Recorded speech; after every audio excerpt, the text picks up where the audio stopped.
Tra poco penalty su Gold 78, canale 78 in HD del digitale terrestre. Come al solito raccontiamo il calcio dilettantistico dal campionato di Serie D sino al campionato di prima categoria. Per il campionato di Serie D, big match importantissimo vinto dalla Gelbison che si conferma leader di questo girone I del campionato appunto interregionale. Nel campionato di eccellenza una conferma importante dell'Acragas che vince il big match contro il Canicattì, mentre nel girone B importante vittoria nel big match del Ragusa Calcio contro il Carlentini. Nel campionato di promozione conferma nel girone A per la Resuttana San Lorenzo, mentre nel girone B da evidenziare la vittoria del Milazzo 1-0 contro l'Atletico Messina. Nel girone C invece abbiamo una vittoria importante da parte del Real Aci in casa dell'FC Motta, un Real Aci che in questo momento vola al primo posto appunto nel girone C del campionato di promozione. Nel girone D invece battuta d'arresto della Nuova Città di Gela. Tutto questo tra pochissimo anche con i nostri ospiti a Penalty.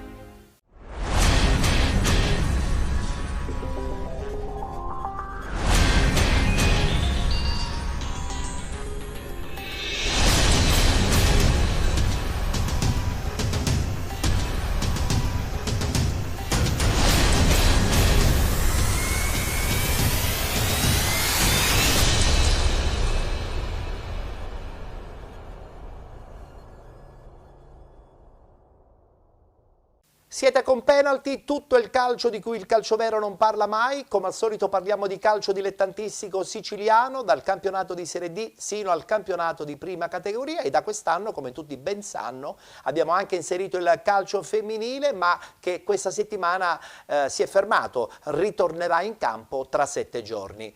La prima parte della nostra puntata è con la presenza in studio del vicepresidente del Comitato Provinciale AIAC di Catania, Luca Di Gregorio. Ciao Luca, ben trovato. Ciao Ettore, grazie dell'invito e buonasera a tutti i telespettatori. È chiaro che ti ho presentato come vicepresidente AIAC di Catania, ma partiamo soprattutto dal punto che tu sei un tecnico. Soprattutto un tecnico, sì, ci mancherebbe. sì. D'altra parte sarebbe... Non potrei fare il vicepresidente. Infatti. La presenza di Luca quest'oggi è qui perché naturalmente abbiamo l'appuntamento fisso mensile con l'AIAC, l'Associazione Italiana Allenatori di Calcio, e in questo caso colgo l'occasione per vivere con lui questa prima parte della trasmissione parlando di Serie D e dei 2 gironi del campionato di eccellenza che chiaramente stai seguendo. Sì, assolutamente sì, sto seguendo, ho visto già anche qualche partita dal vivo. Quindi parlo naturalmente dei 2 campionati di eccellenza, ho visto qualche squadra all'opera, qualche mio collega, amico che sta facendo abbastanza bene, e poi sto seguendo anche la Serie D, ho visto i risultati. Sta andando un po' maluccio il tuo Giarre del cuore. Sì, il Giarre non sta andando bene. Ma c'è tempo ancora? Sì, c'è tempo del mio amico Piero Infantino. Magari saprà risollevare le sorti di questa squadra. Certamente. E allora a questo punto partiamo subito con il campionato di Serie D.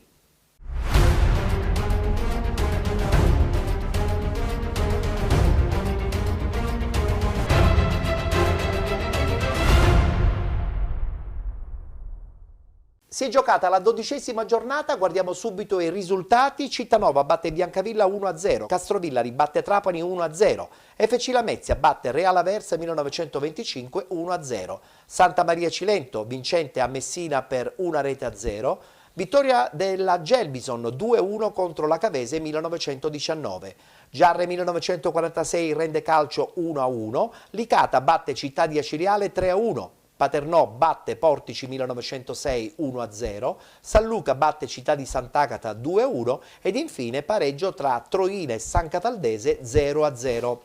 Vittoria importante della Gelbison che consolida la sua prima posizione in classifica in questo girone I del campionato di Serie D.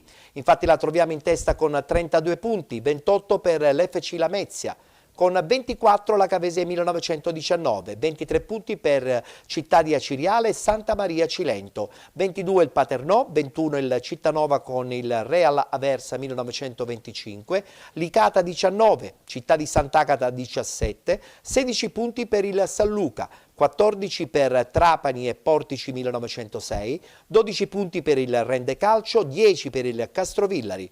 Con 8 punti l'FC Messina, 7 punti la San Cataldese, con 6 punti Giarre 1946 e Biancavilla, chiude la classifica il Troina con 3 punti, ma ricordiamo che è partito con 6 punti di penalizzazione. Si torna in campo chiaramente domenica prossima, domenica 28 novembre, questi gli incontri: Cavese 1919, Real Aversa 1925, Città di Aciriale Portici 1906, Cittanova Gelbison, Città di Sant'Agata FC Lamezia Terme, Trapani San Luca, Paternò FC Messina, Santa Maria Cilento Castrovillari, Rendecalcio Licata, San Cataldese Biancavilla, chiude Troina Giarre 1946.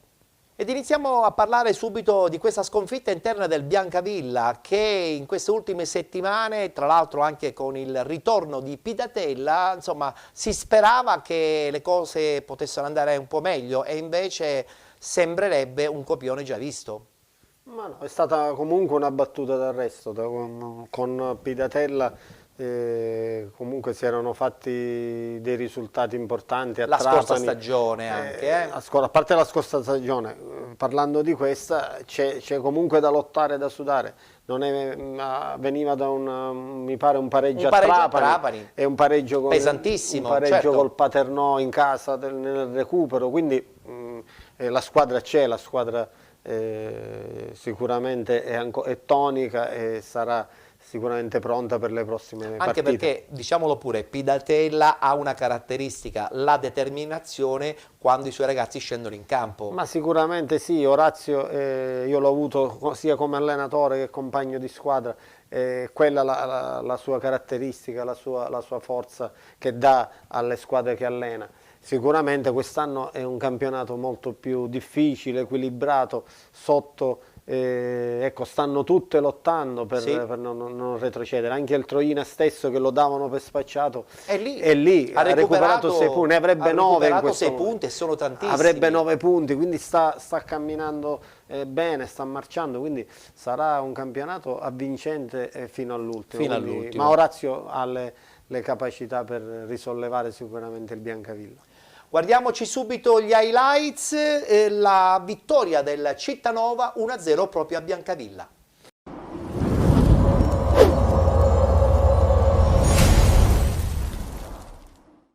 Bentrovati dall'Orazio Raiti di Biancavilla per la 12ª giornata del campionato di Serie D. Tra poco in campo Biancavilla e Cittanova. 3 punti nelle ultime 5 giornate per il Biancavilla, che cerca conferme da questa partita, e dall'Orazio Raiti che deve confermarsi un fortino. Parte ora il match con il Biancavilla in possesso palle, che cerca subito la profondità. E poi la gabbia del Cittanova si chiude e riesce a riconquistare palla la formazione ospite, che lancia verso il numero 10 Tommaso Bonanno, che aveva provato ad appoggiare al compagno di reparto. Ora Ancione, slalom sulla destra, mette in mezzo il colpo di testa. Giocatori biancavillesi però tutto fermo, perché c'è stato anche un fallo. Tommaso Bonanno indietro, la stoccata di Pane, ben lontana però dalla porta difesa da La Rosa. Ancora gli etnei in avanti, Santa Paola lotta al vertice dell'area, sceglie di allargare verso destra, il cross adesso per la testa di Rabbeni, con la conclusione la spizzata di testa del numero 11 etneo, che vola pochissimo alto sulla porta di Genovese. Ma la palla torna in possesso offensivo per il Cittanova, con Savasta che prova la conclusione. Santa Paola che riesce ad avvicinarsi all'area, esplode il tiro da poco fuori area. È un primo sussulto per il Biancavilla in questo secondo tempo, e parte proprio il numero 10 che cerca la conclusione direttamente in porta e scheggia la traversa proprio all'incrocio. Sembra prendere le misure della porta difesa La Rosa, della barriera disposta dall'estremo biancavillese. Fischio all'arbitro, parte Bonanno e vola La Rosa sulla propria destra, Nuovamente Bonanno a battere dalla bandierina cercando il movimento dei compagni, soluzione che viene scodellata in aria e trova la rete, il vantaggio del Cittanova che si ritrova in vantaggio ed è Petrucci il marcatore.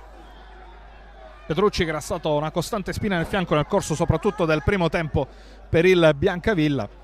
Dalla bandierina Ancione in mezzo, la palla scodellata sulla testa del numero 17 Panza, la parabola scodellata in mezzo, la difesa del Cittanova fa buona guardia, c'è la botta dalla distanza, adesso la mischia con Manfred che aveva provato la zampata ed è sempre azione offensiva proprio con Bonanno che trova la conclusione da centro area su suggerimento di Maggio. Ultime chance che non possono essere concretizzate per il Biancavilla perché l'arbitro fischia la fine, arbitro Niccolò Dorillo. 1-0, anzi 0-1 per il Cittanova che conquista una nuova vittoria esterna mentre il Biancavilla non riesce a uscire dal tunnel e a trovare quella vittoria che rilancerebbe gli uomini di Pidatella, che li avvicinerebbe sicuramente alla zona salvezza. Dall'Orazio Raiti è tutto, ricordiamo il risultato 1-0 per il Cittanova sul Biancavilla.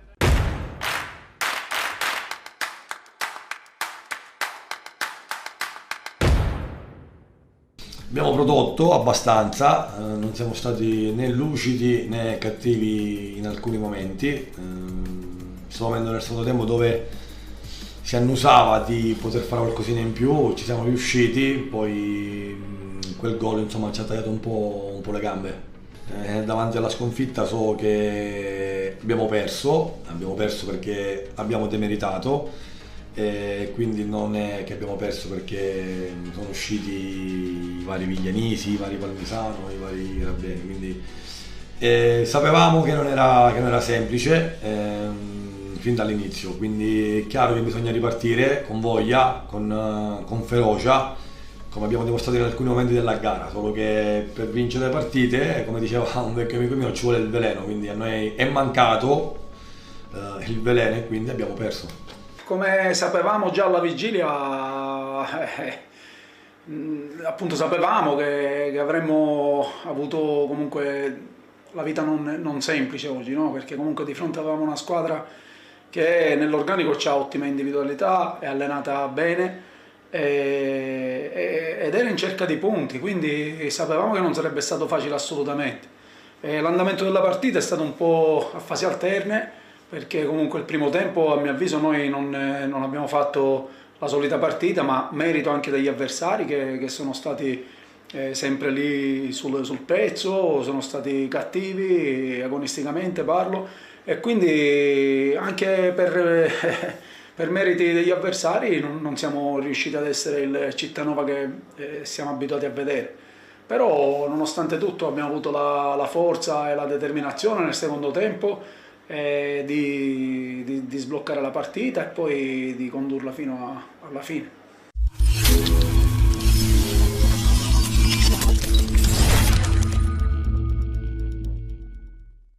È andata male invece a Castrovillari per la squadra del Trapani che ahimè sembra veramente attardata, Luca. Io credo che quest'anno non è certamente l'anno buono per ritornare in Lega Pro.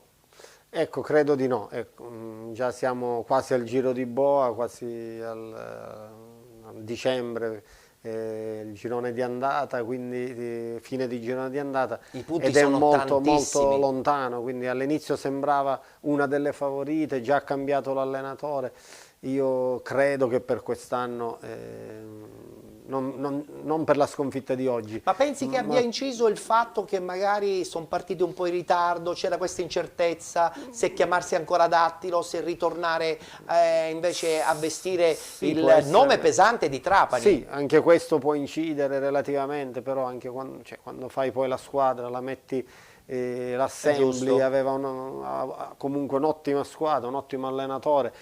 Però ci sono indubbiamente squadre più forti, secondo me Gelbison, Cavese, la Lamezia stesso, una delle tre andate ai professionisti sicuramente. Abbiamo parlato della Lamezia Terme che vince soffrendo 1-0 contro il Real Aversa. Conferma che l'intelaiatura di questa Lamezia Terme è sicuramente un'intelaiatura di categoria superiore. Sicuramente sì, ha dei calciatori di categoria superiore che hanno fatto la Lega Pro per tanti Lega anni. Pro e alcuni forse la Serie B se non sbaglio, Sì. quindi è una società alle spalle molto forte, quindi credo che, come detto prima, secondo me è una delle favorite insieme a Cavese e a Gelbison, quindi il campionato ancora comunque è lungo. Da qui sembra così che se la può giocare con queste squadre qua. Tra l'altro stona anche il fatto che comunque queste tre squadre che sono al vertice di questo girone comunque dovranno piangere, almeno due piangeranno perché non approderanno in Lega Pro, in quanto sappiamo benissimo che i ripescaggi e soprattutto i playoff sono sempre molto effimeri. Non sono diciamo importanti, Sì. si fa per una questione di graduatoria, comunque sono sempre chi arriva, ecco, tra le prime 5. Ed è peccato perché poi alla fine ci sono società, soprattutto in questo caso il Lamezia, che stanno spendendo tantissimo. Qualcuno rimarrà scontento, come in tutte le categorie. È così. vero, Quindi, è vero. Speriamo comunque che le nostre squadre siciliane Intanto risalgono salvino la categoria, Sì, perché sì. c'è anche questo problema, perché quest'anno stiamo soffrendo moltissimo rispetto a qualche altro anno. Il Paternò sicuramente resterà sorpresissimo il Paternò in questa categoria, già si vede già da ora, da come è partito, e quindi resterà sicuramente lì, sta facendo un ottimo campionato. Il resto invece devono stare attenti e devono lottare soffrire fino alla fine, è vero. Guardiamoci gli highlights, la vittoria appunto dell'FC Lamezia Terme 1-0 contro il Real Aversa 1925.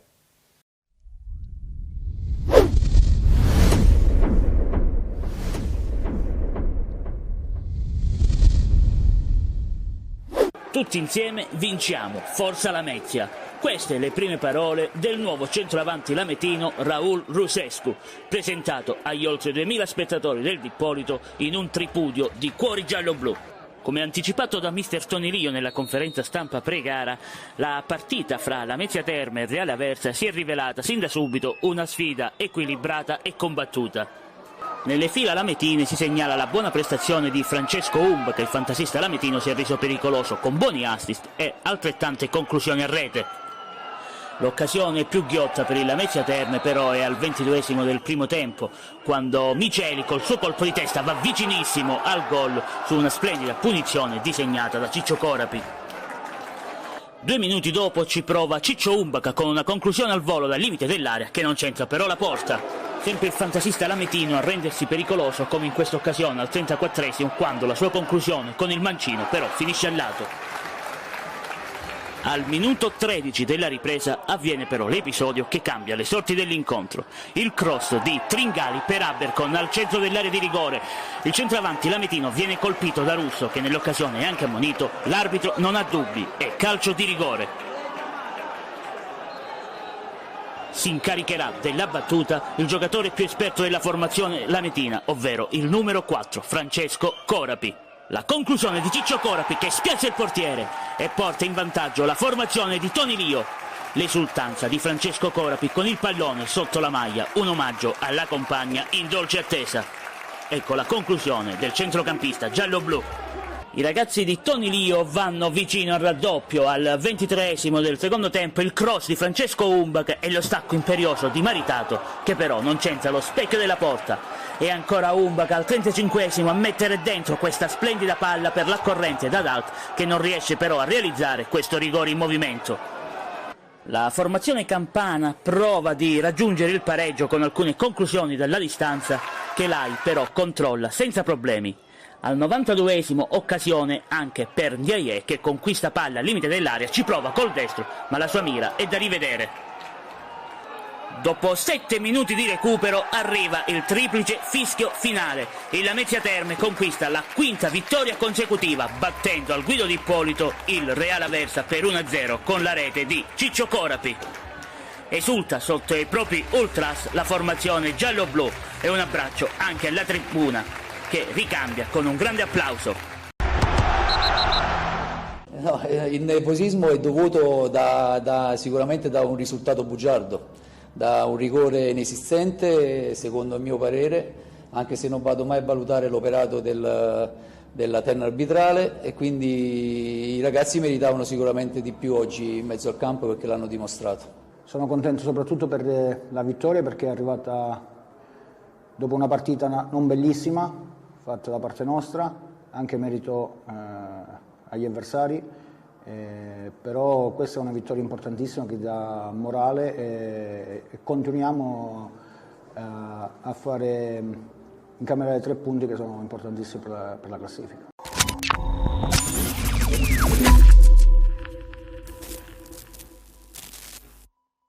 Al quarto posto in classifica, questa settimana nel girone I del campionato di Serie D troviamo il Santa Maria Cilento, che addirittura sbanca Messina, vince 1-0 e vola verso forse una posizione che un po' anche in società non si aspettavano. Però io confermo la qualità organizzativa proprio della stessa società. Sì, anche qui come il Paternò potrebbe essere la sorpresa di questo campionato. Vincerlo no, credo di no, almeno poi nel calcio non si sa mai. Giusto. Le prime 3 secondo me rimangono quelle più accreditate, però questa squadra, questa società stanno facendo bene e possono essere una sorpresa del campionato. Dall'altra parte c'è questo FC Messina che insomma sta un po' messo male perché continua a non fare punti anche per la salvezza.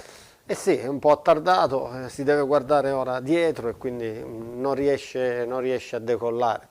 Sta pagando lo scotto dell'esagerazione della scorsa stagione? Ma può essere anche questo, non so, non conosco benissimo la società. Io sono sempre convinto di farne una buona, una forte e non 2, perché c'è l'altro Messina sì, in CR. Lega Pro. Quindi, però l'anno scorso ci è piaciuta questa battaglia sino alle ultime domeniche. Ma io sono sempre per unire le forze, ecco, farne una squadra forte, importante, una città importante come Messina, e non dividersi per non poi ottenere praticamente nulla. È vero, è vero.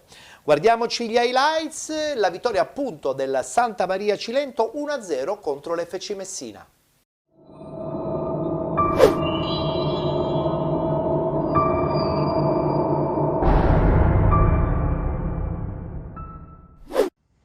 Tutto pronto per Polisportiva Santa Maria FC Messina. 12ª giornata del girone I del campionato nazionale dilettanti. Foto di rito per le 2 squadre e poi si comincia al Franco Scoglio. Subito cilentani in avanti. Il cross. Romano, miracolo di Giannini. FC dalla destra. Il cross. Il pallone che esce di un soffio. Romano insiste con caparbietà sulla destra. Il cross di Romano. Maggio, ancora Giannini. È rimasto a terra il primo assistente Paradiso e non ce la fa probabilmente. E infatti lascia il campo Paradiso, a questo punto anche Gigliotti, e quindi praticamente saranno i 2 dirigenti, uno per parte ovviamente, adesso a fare da assistenti per consentire la ripresa del match. Si riparte da questo calcio di punizione. Ovisac, pallone fuori. FC Messina sulla sinistra. Prova ad andare via Koulibaly, ci riesce. Il cross, insiste la squadra di casa. Conclusione sul fondo. Ancora FC in avanti. Cross, Luscetti spazza via. Arriva il traversone, Orlando di testa, blocca Grieco. Ovisac fa tutto bene, elude l'intervento difensivo. Ovisac entra in aria, scarica su Citro, il tiro di Citro, pallone fuori. Romano entra in area di rigore, Romano contro Giannini, Giannini gli chiude lo specchio della porta. Maggio ancora per Romano, alto Romano, si resta sullo 0-0, Masullo, punizione, Romanelli alto, sopra la traversa. Ancora Santa Maria, Emanuel, il centrocampista greco, conclusione, fuori misura. L'FC Messina risponde, Orlando, pallone fuori. Siamo agli sgoccioli della prima frazione. Koulibaly, la tocca per Simonetti. Simonetti, la sponda di Maggio, Emmanuel in area di rigore, il gol della Santa Maria che la sblocca proprio allo scadere. La festa di Emmanuel con i compagni di squadra. Secondo gol stagionale per il centrocampista greco. Nella ripresa, calcio d'angolo per l'FC Messina. Orlando, la girata, miracolo di Grieco, salva il risultato. Masullo dalla parte opposta, Masullo, c'è Tandara solo, Masullo scarica su Tandara, entra in area di rigore, Tandara contro Giannini, gli chiude lo specchio della porta. Punizione dell'FC Messina. Tosolini svetta di testa sul fondo. La squadra di casa. Carrozzino cade in area di rigore, simulazione, tutto regolare, infatti arriva il secondo giallo e l'FC Messina resta in 10 uomini. Siamo nei minuti di recupero.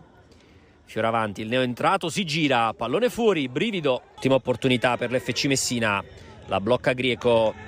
E arriva il triplice fischio del direttore di gara. Il Santa Maria espugna il Franco Scoglio. 3 punti preziosi e giallorossi che salgono in zona playoff.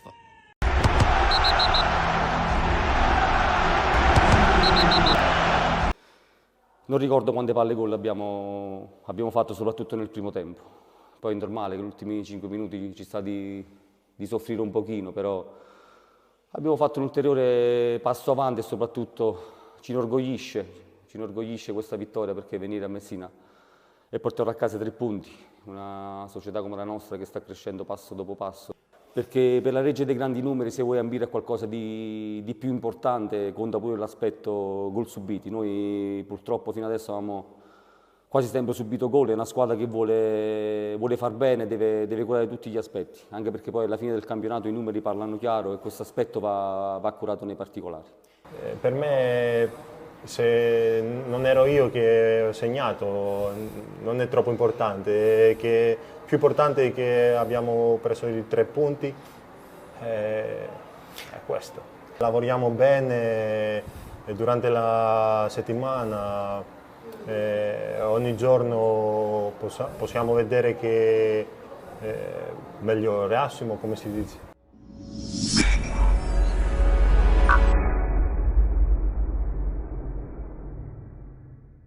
E parliamo della Gelbison, vittoriosa nel big match contro la Cavese, 2-1. La Gelbison che in questo momento è prima in classifica, imbattuta da tantissimo tempo, qualità tecnica a vendere e probabilmente la convinzione di avere veramente i mezzi per andare in Lega Pro.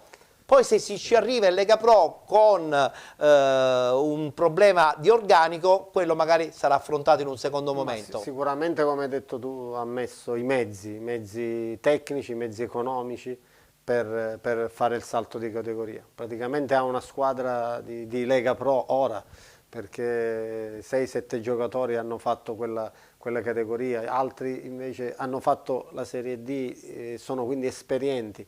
Però sai meglio di me che quando sali poi di categoria non te ne servono soltanto 6-7 di Lega Pro, te ne servono almeno 12-14. Ma quelli saranno problemi che loro si augurano di avere ad agosto, a luglio, chiaro. Quindi a luglio sicuramente ci penseranno.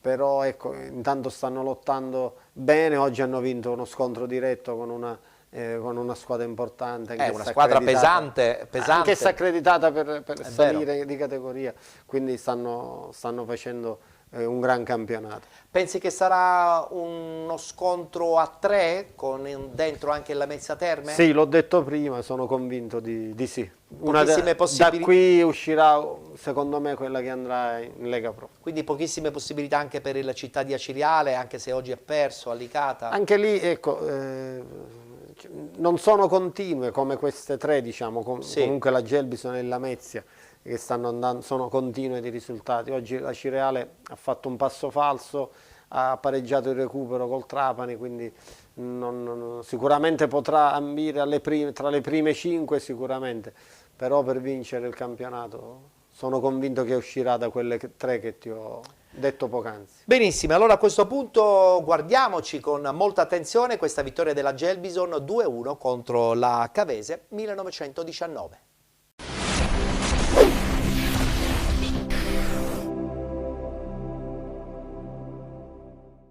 stadio Giovanni Morra, dove stanno per affrontarsi le formazioni di Gelbison e Cavese in una partita valevole per la 12ª giornata del campionato di Serie D Girone I.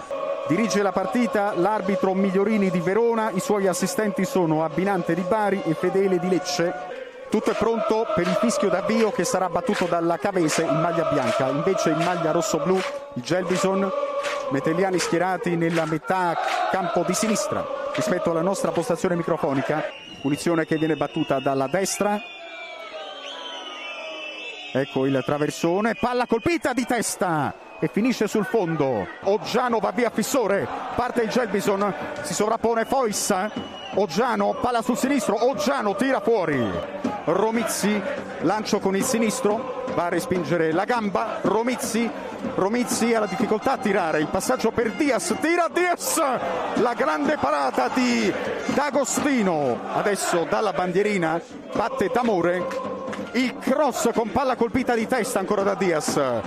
Hanno la meglio i giocatori del Gelbison, prova a ripartire quindi per la formazione vallese il giocatore Fois, attenzione Fois, tiro di Fois, la grande parata di Anatrella. Il corner, adesso sì, ecco il tiro dalla bandierina, prova la conclusione aerea. Il giocatore Gonzales, c'era lui in agguato nell'area di rigore della Cavese su quella situazione precedente. Adesso vediamo che c'è però la rimessa laterale a favore dei metelliani con Fissore in direzione di Diaz che salta ma non riesce a colpire la palla. Poi ancora la Cavese alla conclusione effettuata da Allegretti, palla che sorvola la traversa.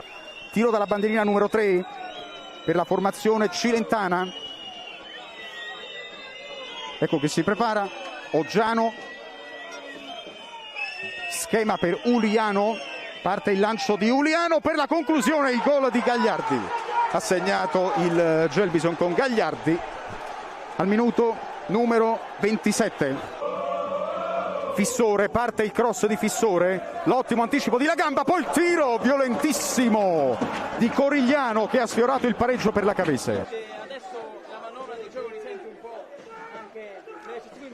Attenzione Corrado, la conclusione con il destro, miracolo di Anatrella che evita il raddoppio. Romizzi si prepara a battere un calcio di punizione, sono saliti i saltatori della Cavese, sta calando il sole, palla battuta lunga, il cross contro cross di Fissore con la sfera che finisce sull'esterno della rete. Fissore, vorrebbero la punizione i padroni di casa, però si gioca con il lancio lungo effettuato da Romizzi. Allegretti prova a metterla in mezzo, deviazione in calcio d'angolo. Dalla bandierina Romizzi, attenzione il pallone in mezzo, colpo di testa, rete, ale ale ale ale ale ale ale ale ale, bum bum bum bum bum bum bum bum bum, viva viva viva viva, Viscomi, il cuore di Domodossola, ha pareggiato lui, miracolo miracolo miracolo. Pinto, l'apertura poi sulla destra, sulla sinistra per Frulla, ecco Frulla in mezzo, c'è una deviazione e sarà calcio d'angolo a favore del Gelbison. Occhio alla gamba da questa parte, parte il corner di Frulla di testa, attenzione il pallone con la miracolosa parata di Anatrella. Frulla, Uliano, il tiro violentissimo, il gol di Uliano. 2-1 per il Gelbison con Uliano, grande conclusione, imprendibile per Anatrella. Gelbison 2, Cavese 1, 27esimo Gagliardi per il vantaggio dei vallesi. Poi al 86esimo il pareggio di Viscomi e il 90esimo Uliano. Tira Carbonaro, la barriera respinge.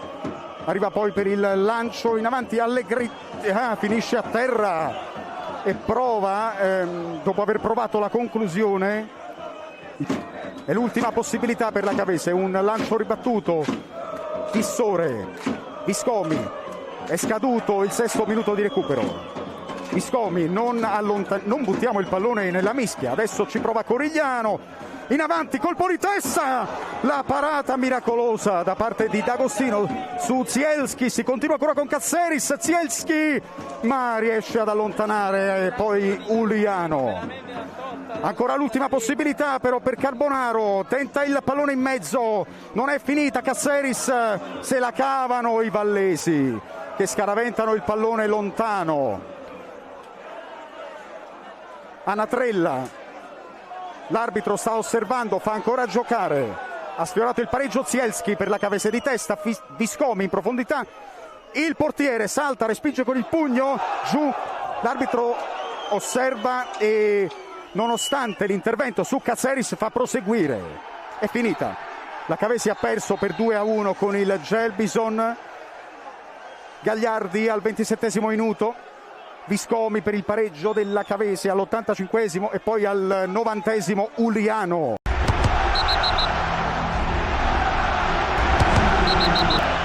I numeri dicono che siamo una delle difese meno battute d'Italia e la lista dei giocatori che consegniamo domenicalmente all'arbitro dice che giochiamo sempre con 4 under in difesa. I ragazzi hanno fatto una partita straordinaria da un punto di vista dell'intensità, del gioco, dello spettacolo, delle giocate. È stata veramente una bella partita.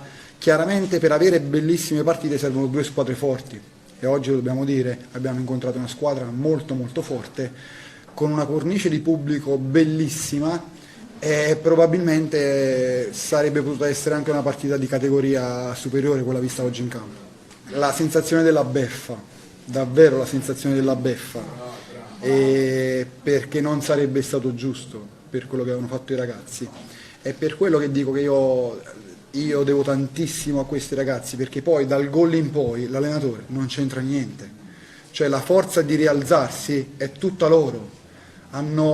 Ci hanno creduto, tra l'altro prima del gol hanno creato un'altra occasione da gol con un'altra parata miracolosa di Dario, una trella, cioè hanno un cuore immenso, non si sono abbattuti, non so come hanno fatto, ma veramente non si sono abbattuti, non si sono persi d'animo e sono andati alla ricerca della vittoria perché probabilmente ritenevano che fosse giusta per quello che aveva detto il campo. Diciamo che è stato un brutto primo tempo, doveva essere andati a riposo solo 1-0, ci ha tenuto in partita. Nel secondo tempo la Gelbison è calata un pochino fisicamente, però noi quello che abbiamo prodotto è stato abbastanza sterile, insomma non abbiamo quasi mai impensierito il portiere avversario. Una volta preso il gol, una volta fatto il gol dell'1-1, prima del 2-1 abbiamo rischiato di prendere il 2-1 di nuovo sul calcio d'angolo. Oggi bisogna dar merito alla Gelbison che ha giocato meglio di noi. Credo che con 28 partite a disposizione neanche la Gelbison possa pensare di aver vinto il campionato. Il campionato è ancora lungo, è più giusto analizzare il momento e giudicarlo in modo sereno, anche se è un momento molto molto difficile, perché ripeto, dopo 12 partite abbiamo 8 punti di distanza e non era sicuramente questo l'inizio del campionato che sognavamo.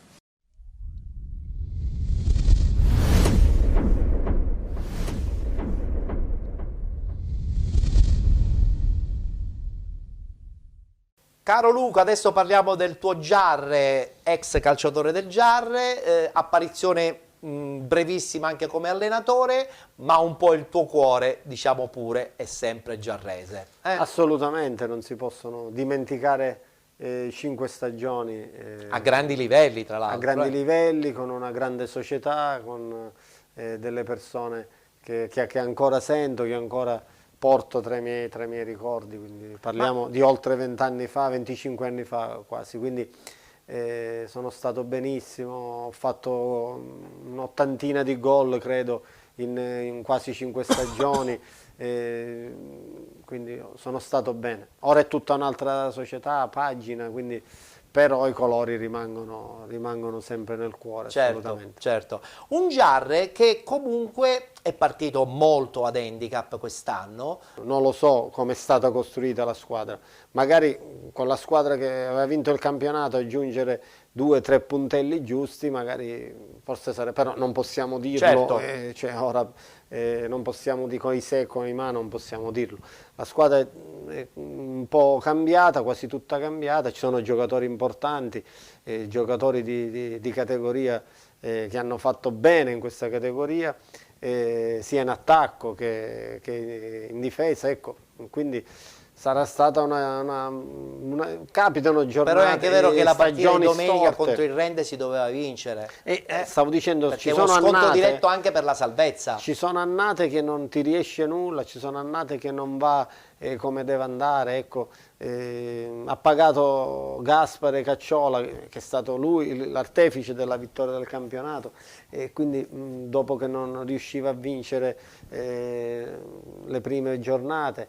C'è un altro allenatore, anch'esso bravo come Piero, però ecco, ci sono annate che spesso non va come deve andare, per tantissimi motivi. Ecco. È andata invece molto bene la vittoria del Licata per 3-1 contro il Città di Aciriale. Guardiamoci il servizio.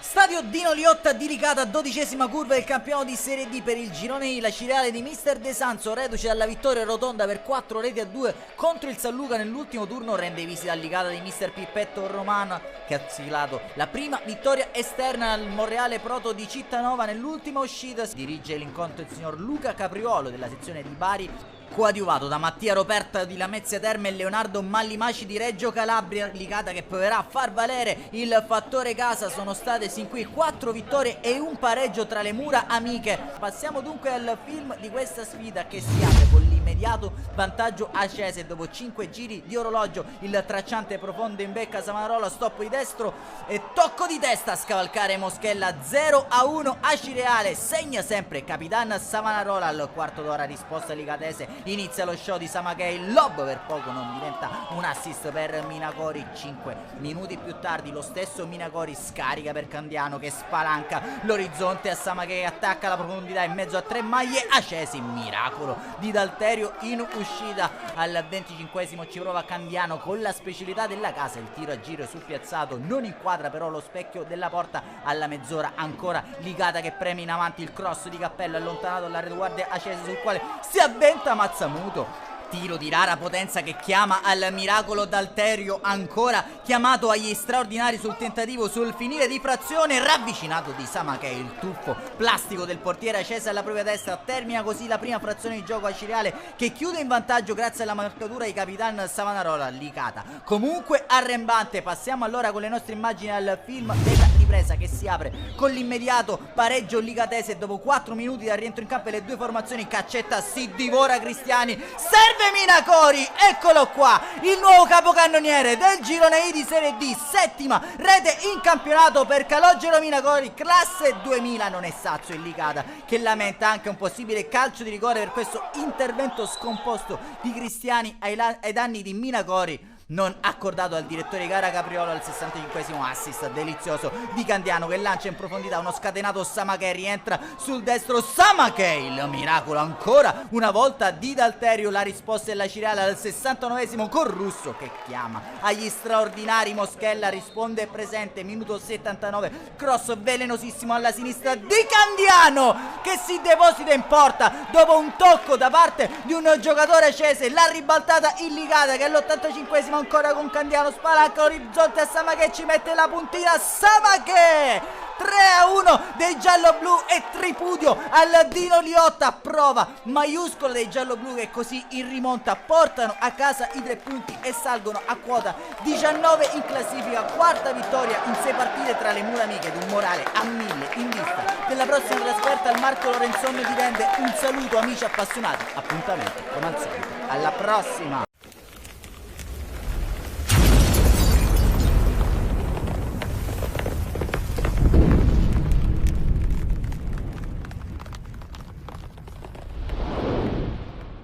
Una buona conferma per la squadra di Romano, un 3-1 pesante contro la Ciriale, che doveva assolutamente far punti a Licata per continuare a stare altissimo in classifica. Sì, per la Ciriale è una brutta battuta d'arresto. Licata continua il suo buon campionato. Sì, è vero. Con Pippetto Romano sta facendo benissimo, c'ha qualche giovane interessante. e quindi sta facendo il campionato che deve fare. Quindi... Tra l'altro a Licata pensavano che quest'anno sarebbe stata una stagione un po' in ombra e invece no, sta facendo bene. Hanno confermato di avere buona intenzione di... Assolutamente, magari getteranno le basi per un futuro diverso. Il campionato ormai, come dicevo prima, ha delineato le prime squadre, quindi il Licata sicuramente questo è un risultato importante che fa anche morale, farà sicuramente un buon campionato. Sta facendo un gran campionato invece il Paternò, che torna da Portici con una vittoria pesantissima per la classifica ma soprattutto per il morale, no? Perché le ultime partite, tra l'altro giocate contro Lamezia e Gelbison, avevano un po' abbassato la tensione a Paternò. Io credo che comunque è super positiva la stagione. Erano sconfitte che ci potevano stare, no? Assolutamente, si può perdere con due squadre che sono in lizza per vincere il campionato, quindi il Paternò rimane una delle sorprese del campionato, stanno facendo benissimo il mister Torrisi con il suo staff, quindi ti ripeto, l'ho detto prima, parlavamo di salvezza, il Paternò credo che l'acquisirà tranquillamente. 12ª giornata, sì, dire, non dovrebbe avere problemi, ecco, sta facendo un inizio di campionato importante, quindi complimenti al Paternò. Guardiamoci gli highlights, la vittoria del Paternò 1-0 proprio contro il Portici 1906.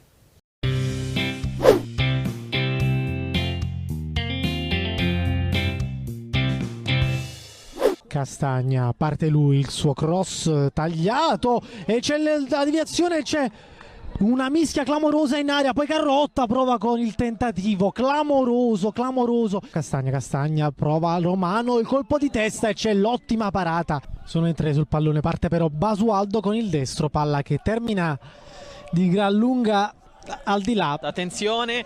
Intanto Rizzo e c'è il vantaggio del Paternò, ottimo il servizio di Foderaro che ha recuperato bene palle, ha servito Rizzo che è scattato in profondità, ha battuto Scheper, dunque Portici 0, Paternò 1. Qui intanto il Paternò prova a ripartire, cercato Foderaro che parte in posizione regolare, Foderaro duella con Cirillo, alla meglio però l'attaccante del Paternò che scambia dietro verso Palermo, tocca centralmente per Rizzo ancora verso Foderaro, palla al centro, non se l'è sentita di calciare il numero 9, Lefante mette giù ma perde palla con Danca.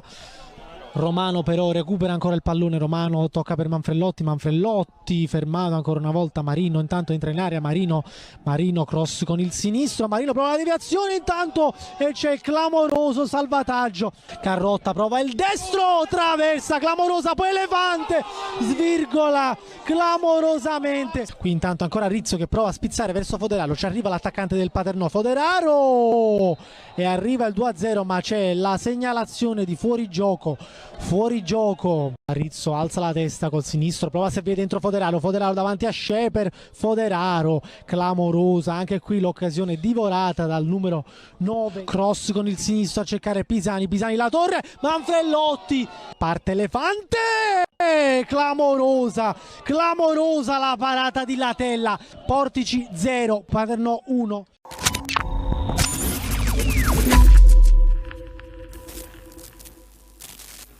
Sconfitta invece per il Città di Sant'Agata, 2-1 contro il San Luca, ma rimane comunque per la squadra messinese un campionato più che accettabile. Ci può anche stare questa sconfitta a San Luca, che tra l'altro aveva la necessità di ricominciare a fare punti.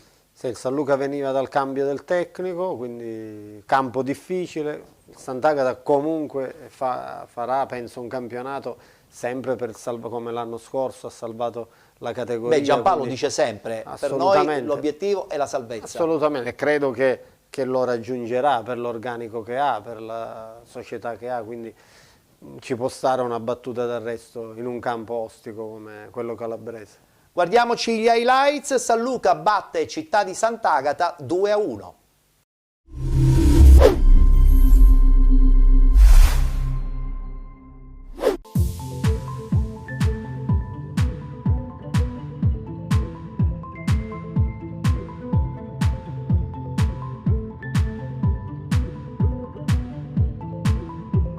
Grande primo tempo,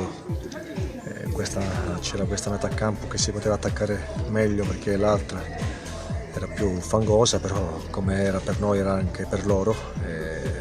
Peccato per come si è espressa anche la squadra su questo campo, però abbiamo perso. Dobbiamo guardare avanti anche perché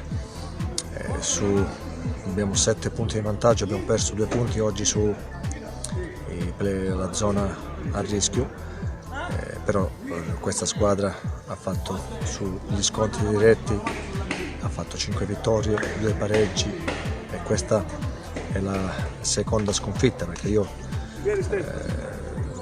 come sconfitta di scontri diretti conto anche Santa Maria e oggi, quindi da qua in avanti abbiamo delle partite difficili perché incontriamo Cavese, incontriamo la Ciriale, incontriamo la Lamezia, però poi abbiamo 4 scontri diretti che sono Portici, Real Aversa, Paternò e Messina, quindi però dobbiamo cercare di fare anche qualche punto, perché se facciamo qualche punto anche con i grandi è un jolly, non siamo sempre obbligati a fare il risultato con le dirette concorrenti.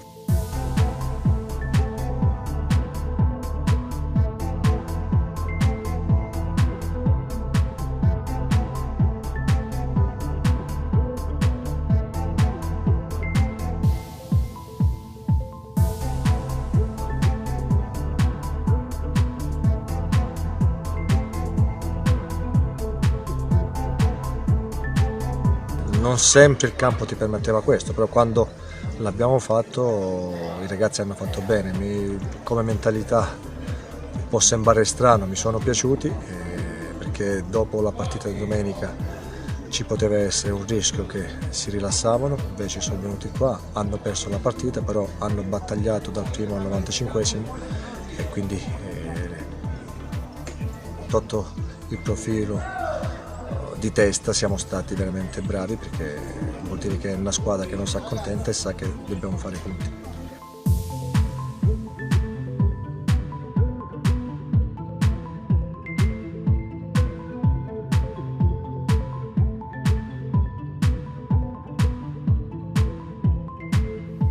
La Vigor, abbiamo visto che ogni settimana si rinforzano, quindi la Gelbison sta viaggiando, loro in questo cambio allenatore hanno fatto solo vittorie, come squadra è superiore a tutti perché ha un organico di giocatori di Serie C, l'ultimo ha preso anche un nazionale che ha fatto delle presenze nazionali rumena, però noi ci dobbiamo giocare le nostre carte e come ho detto prima dobbiamo sperare e dare tutto per fare punti con queste grandi, perché sarebbero dei jolly che ci ritroviamo sugli scontri diretti. E chiudiamo il tabellino del campionato di Serie D con il derby siciliano Troina-San Cataldese. Allora, iniziamo dal Troina, meno 6 punti in classifica e addirittura adesso a più 3, tanta convinzione nei propri mezzi, onore a Galfano.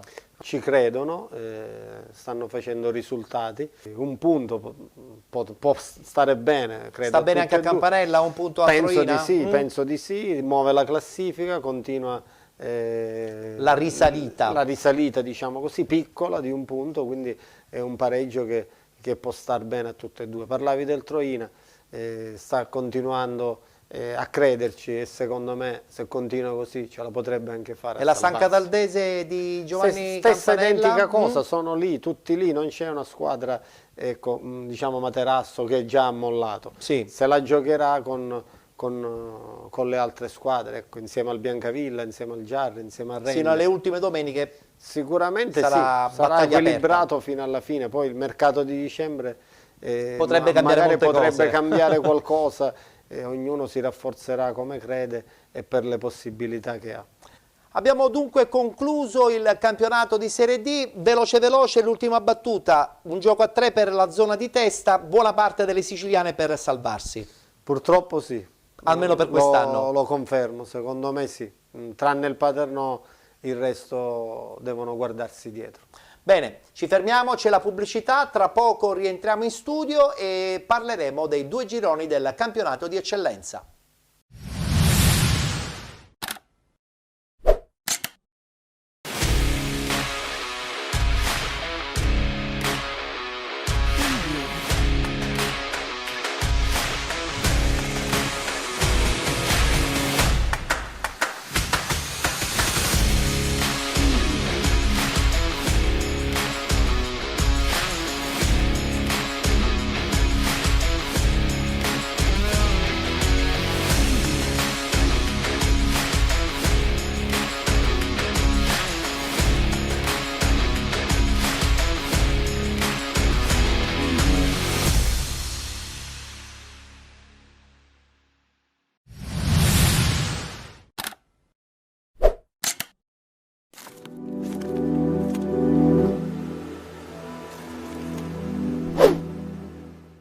Eccoci rientrati, siete con Gold 78 HD, canale 78 del digitale terrestre, parliamo di penalty, parliamo soprattutto del calcio dilettantistico siciliano, parliamo in questo caso dei 2 gironi del campionato di eccellenza e partiamo con il girone A.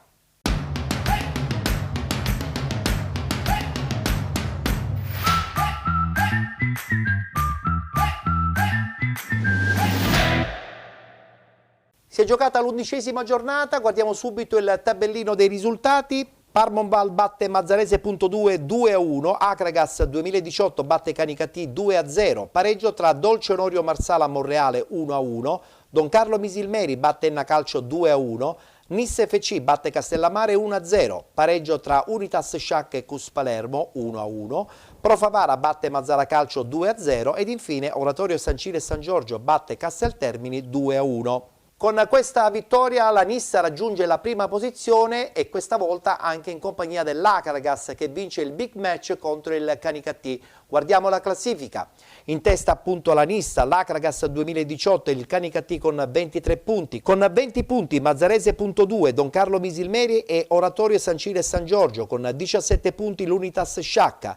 16 punti per Enna Calcio, Castellammare e Profavara, 13 punti per il Mazzara, con 10 la Parmonval, 8 punti per il Monreale, 5 punti per Cus Palermo e Casteltermini, chiude la classifica Dolce Onorio Marsala con 3 punti. Anche in questo campionato si ritorna in campo domenica prossima, abbiamo la 12ª giornata, questo è il tabellino, Cus Palermo Nissa FC, Casteltermini Dolce Onorio Marsala, Monreale Mazzara Calcio, Profavara Parmonval, Canicattì Enna Calcio, Castellammare Oratorio San Ciro e San Giorgio, Don Carlo Misilmeri Unitas Sciacca, Mazzarese.2 Akragas 2018. Ed iniziamo a parlare dell'Akragas, la vittoria nel big match contro il Canicattì, conferma dunque per la squadra di Anastasi di essere una squadra leader di questo girone A.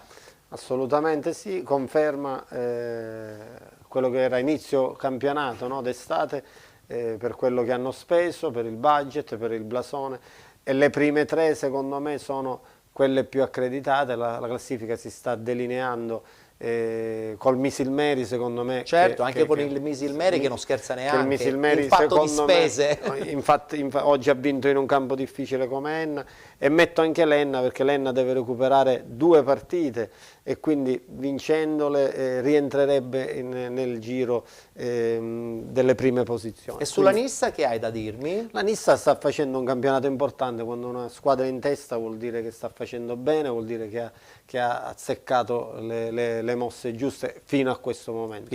Io dico appunto con le prime 3, con Enna e Misilmeri, queste sono le squadre che secondo me hanno speso. C'è anche un po' la sorpresa Mazzarese.2 che nessuno accreditava, eppure lì. Sì, però se io devo fare dei nomi per l'organico, per il budget e anche per il blasone, dai. Io dico Enna, Canicattì e Akragas. Bene, allora a questo punto guardiamoci gli highlights, la vittoria dell'Akragas 2-0 contro il Canicattì.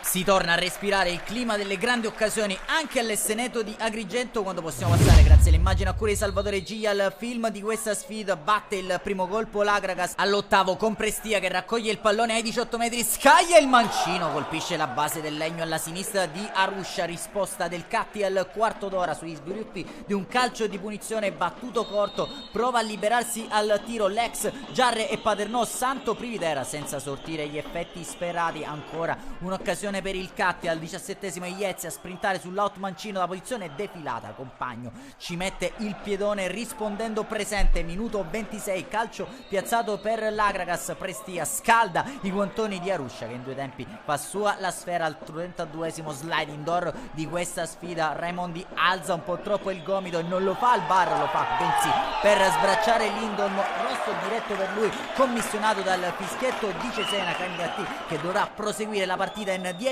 contro 11, 2 minuti più tardi dal calcio di punizione che ne consegue Piuga, impegna Aruscia, bravo a distendersi alla propria destra, segue il duplice fischio del direttore di gara, squadre negli spogliatoi sul parziale ad occhiali. Canicattì che dovrà disputare tutta la seconda frazione di gioco in 10 contro 11, mostrato all'Esseneto anche uno striscione polemico dai tifosi racinari quando col nostro nostro montaggio. Possiamo passare al film della ripresa. Agragas che prova a sfruttare la superiorità numerica, ma si fa vedere per lo più dalle parti di Arusha dagli sviluppi di calci piazzati. Qui ci prova Piuca, attento ancora una volta l'estremo difensore Racinaro ad alzare in corner. Minuto 65. Cross dentro, si avventa sulla sfera Gambino, appena entrato in campo porta in vantaggio il gigante. La rete di Gambino, prova a correre i ripari mister Bonfatto, esce Iezzi dentro Matera. Al 77esimo torna a rendersi pericoloso in avanti il Catti con questo destro di Garufo che scalda i guantoni di De Carlo. Poi sul proseguo dell'azione riesce ad alleggerire la retroguardia locale, spizzata e pettinato, resta il pallone per Matera. Il miracolo di De Carlo salva l'Agragas da 2 passi. Matera colpisce a botta sicura, ma trova i riflessi provvidenziali dell'ex Marina di Ragusa. Secondo cambio con Tedesco e lascia spazio a Cantamenera al primo dei 5 minuti di recupero accordati al direttore di gara. Ancora da corner, tacco di Maiorano per Tuniz che raddoppia e chiude i giochi in favore del gigante. 2-0 all'Esseneto. L'Agragas così agguanterebbe la vetta della classifica in coabitazione con la Nissa e con il Canicattì. Ultima occasione per i Racinari con Pettinato che fa la punta giunta ma non riesce a inquadrare il bersaglio grosso. Segue solo il triplice fischio del direttore di gara. Game over all'Esseneto. Agragas si impone su un Canicattì che non esce ridimensionato da questa sfida in inferiorità numerica. Ha ragione la compagine agrigentina grazie alle marcature di Gambino e Tuniz. Comunque soddisfatti i tifosi biancorossi che accolgono con cori festanti i propri beniamini. Un saluto allora amici appassionati, appuntamento come al solito alla prossima.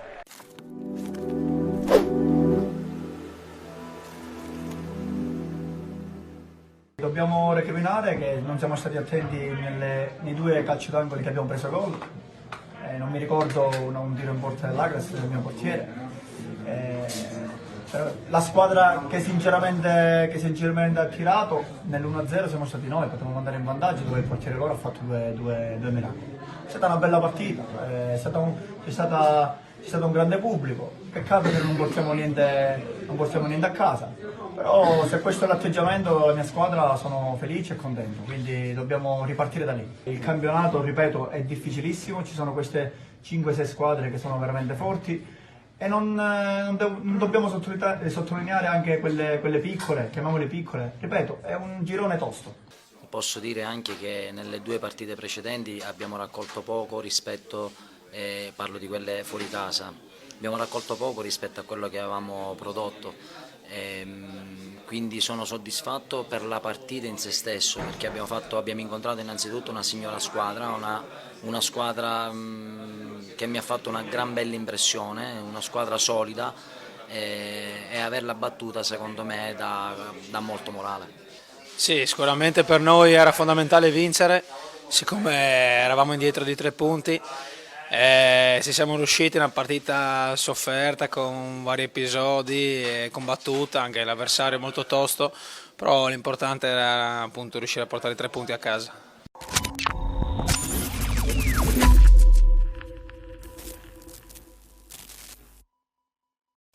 Hai detto bene comunque, anche la Don Carlo Missilmeri non scherza perché vincere a Enna non è mai facile. Assolutamente, ha giocatori importanti di categoria superiore. Allenatore vincente. Assolutamente, quindi oggi il risultato magari dà clamore, però ci poteva stare, ecco, vincere a Enna.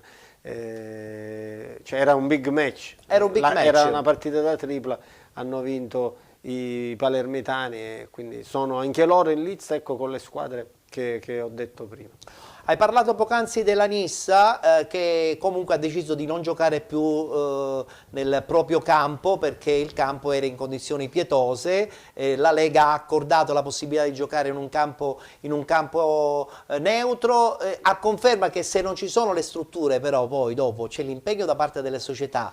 Ma l'handicap di non avere un campo è considerevole. La Nissa è una grossa società, ha speso all'inizio campionato d'estate ha fatto un calciomercato importante, poi alcuni sono andati via. Comunque è il paradosso che ci sono 2 stadi a Caltanissetta, sì, il Palmintelli, vecchio Palmintelli, storico, dove si gioca l'Atletico Nissa del campionato di promozione. Sì, che dovrebbe comunque essere sistemato perché sì, non è magari in in questo momento non è il massimo però e c'è anche il Tomaselli, cioè lo stadio in condizioni pietose, manto erboso da panico. È il colmo che a Caltanissetta con 2 campi devono andare invece fuori. È pazzesco. Guardiamoci il servizio, la vittoria 1-0 proprio della Nissa contro il Castellammare.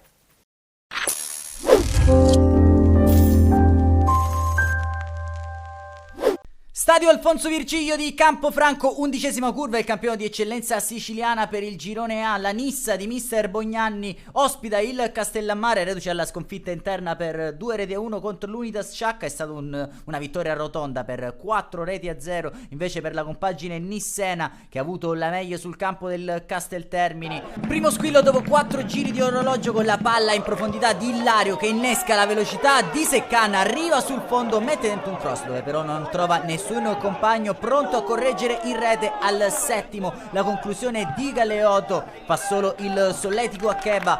Facile presa da parte del portiere biancoscudato al 14º, cross di Ilario per Retucci. La torsione centrale favorisce la parata di Cacciatore al 25º. Ancora un lancio in profondità per Seccan, che mette dentro per Retucci. Con una finta riesce a eludere l'intervento di un avversario. Poi con il mancino esalta i riflessi dell'estremo difensore del Casteltermini. Minuto 36, cross dalla sinistra di Tarantino, messo sul secondo palo, sul quale svetta Milano, che manda di poco alto sulla trasversale. Ultima mozione della prima frazione di gioco con la rimessa laterale per Galeotto, appoggia per Cardinale, fa partire un gran destro sul quale vola Cheba a levare le ragnatele da sotto il 7. Termina così la prima frazione di gioco, squadre che guadagnano gli spogliatoi sul parziale ad Occhiamli. Passiamo allora con le nostre immagini a cura di Massimo Lo Giudice, al montaggio di Mirko Giacopello, al film della ripresa dopo un giro di orologio, lancio in profondità con la volée di Seccan che spalanca l'orizzonte a Retucci. Retucci sterza col mancino, ben controllato da Cacciatore il suo tentativo. Minuto 50, punizione alla distanza messo dentro per Maltese, che fa da torre a Galeano. Si divora una ghiotta occasione non centrando il bersaglio grosso. Minuto 53, apertura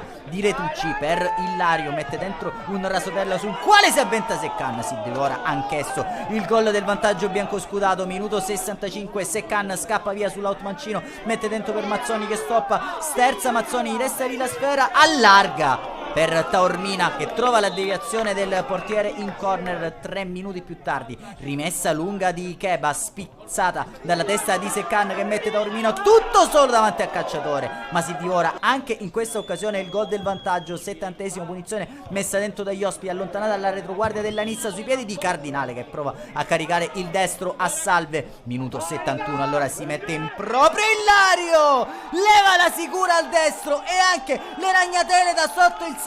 La Nissa è in vantaggio con un super gol di Ilario all'Alfonso Virgilio di Campofranco, avanti 1-0 la Nissa sul Casteltermini. Il fantasista di mister Bognanni leva le castagne al fuoco, ultima occasione con Messina che prende l'auto di sinistra, mette dentro per Said che cicca la sfera, prosegue l'azione con il tiro di Virgilio. Cheba riesce a far sua la sfera, speranze del Casteltermini ridotte al lumicino quando arriva il triplice fischio. Il direttore gara, la Nissa è la nuova capolista del girone A di eccellenza. Un saluto allora amici appassionati, appuntamento come al solito alla prossima.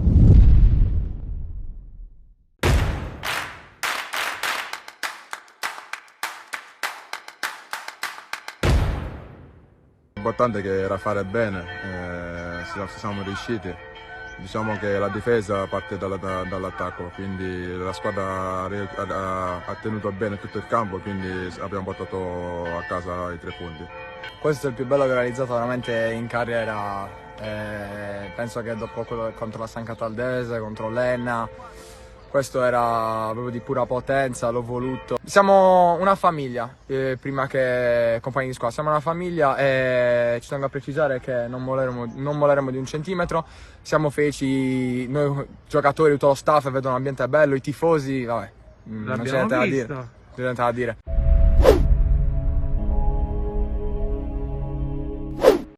Concludiamo il girone A parlando invece dell'Oratorio San Ciro e San Giorgio, che comunque con 20 punti, diciamolo pure, potrebbe essere catalogata come la sorpresa proprio di questo girone, perché tra l'altro vince ancora una volta contro il Casteltermini e conferma che la loro squadra tecnicamente può dire sicuramente qualcosa in questo campionato. Ad oggi sì, come hai detto tu, la sorpresa. Il campionato però è lungo, però non credo che avevano velleità di vincere il campionato, ecco, con quelle squadre che ci sono davanti, però mai dire mai nel calcio, un pensierino magari per i playoff lo potrebbero fare. Tra l'altro fare, hanno una bellissima struttura, sì, cioè, questa cosa ci piace perché sono piccole realtà con piccole strutture. Marineo è un centro piccolissimo, però avendo la struttura puoi costruire, no? Certo, soprattutto sui giovani, no? Lanciando tanti ragazzi, loro stanno facendo sia questo che i punti poi in campo per fare bene, stanno facendo un ottimo campionato, complimenti. Allora Luca, abbiamo definito che sono 3-4 le squadre che potrebbero ambire alla vittoria finale, poi c'è sempre anche la parentesi Coppa che potrebbe far rientrare qualche altra società che magari rischia di non vincerlo questo girone, no? Assolutamente sì, io ribadisco quello che ho detto prima, le prime 3 con l'Enna e il Misilmeri, l'Enna ha l'handicap sempre della nebbia purtroppo, io ho giocato lì 2 anni e in questo periodo c'è sempre da recuperare partite causa nebbia. Quindi l'Enna vincendo i recuperi si potrebbe rientrare alla grande. Sì. E poi appunto le prime 3, ecco il campionato si sta delineando. Il Misilmeri con la vittoria di oggi potrebbe dire sicuramente la sua. Bene, voltiamo pagina e partiamo subito con il girone B, sempre del campionato di eccellenza.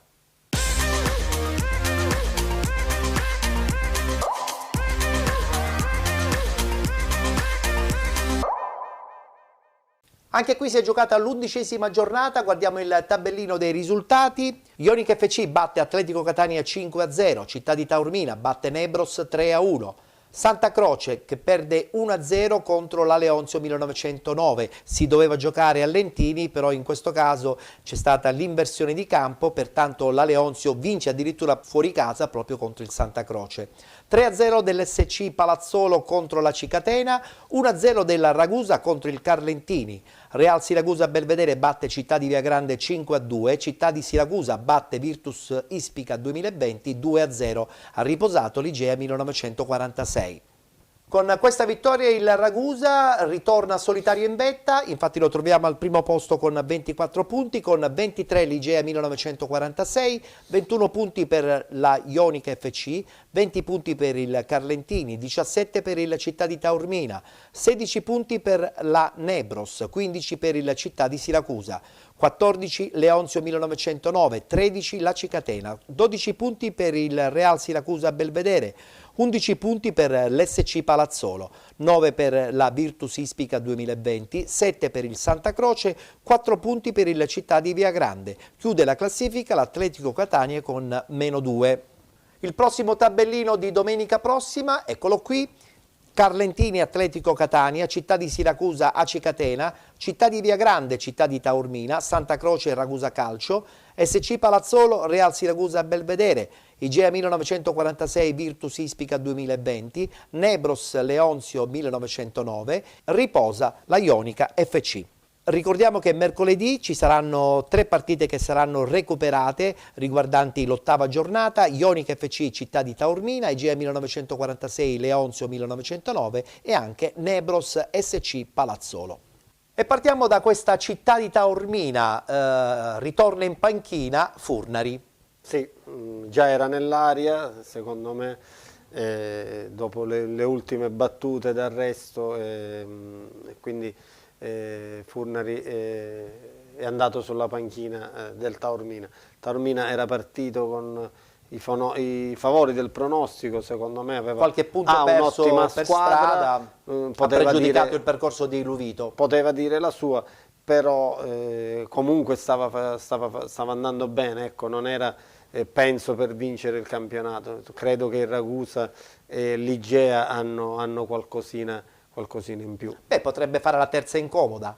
Sì, potrebbe essere la sorpresa, sicuramente potrebbe, se non arriva neanche ai playoff, è una delusione per l'organico che ha, per la società importante che ha allestito. Anche se come società prendi Furnari, insomma, punti decisamente a ritornare prepotentemente con l'obiettivo della vittoria finale. Sicuramente sì, ma non è perché prendi Tizio o Caio per forza vincere il campionato. Questo sì. È un po' attardato dietro, secondo me, ripeto, Ragusa e Igea hanno qualcosa in più, quindi non sarà facile, però il campionato è ancora lungo.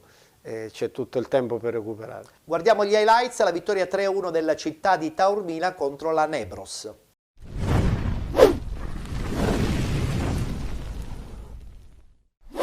Inizia l'era di Peppe Furnari a Taormina dopo l'esonero di Eugenio Luvito e il nuovo tecnico biancazzurro si confronta subito con un ostacolo non semplice come la Nebros, quinta forza del campionato con 2 punti in più proprio sul città di Taormina. Arbitra l'incontro il catanese Tommaso Alberto Vazzano, coadiuvato dagli assistenti Saracino di Ragusa e Di Paola di Catania.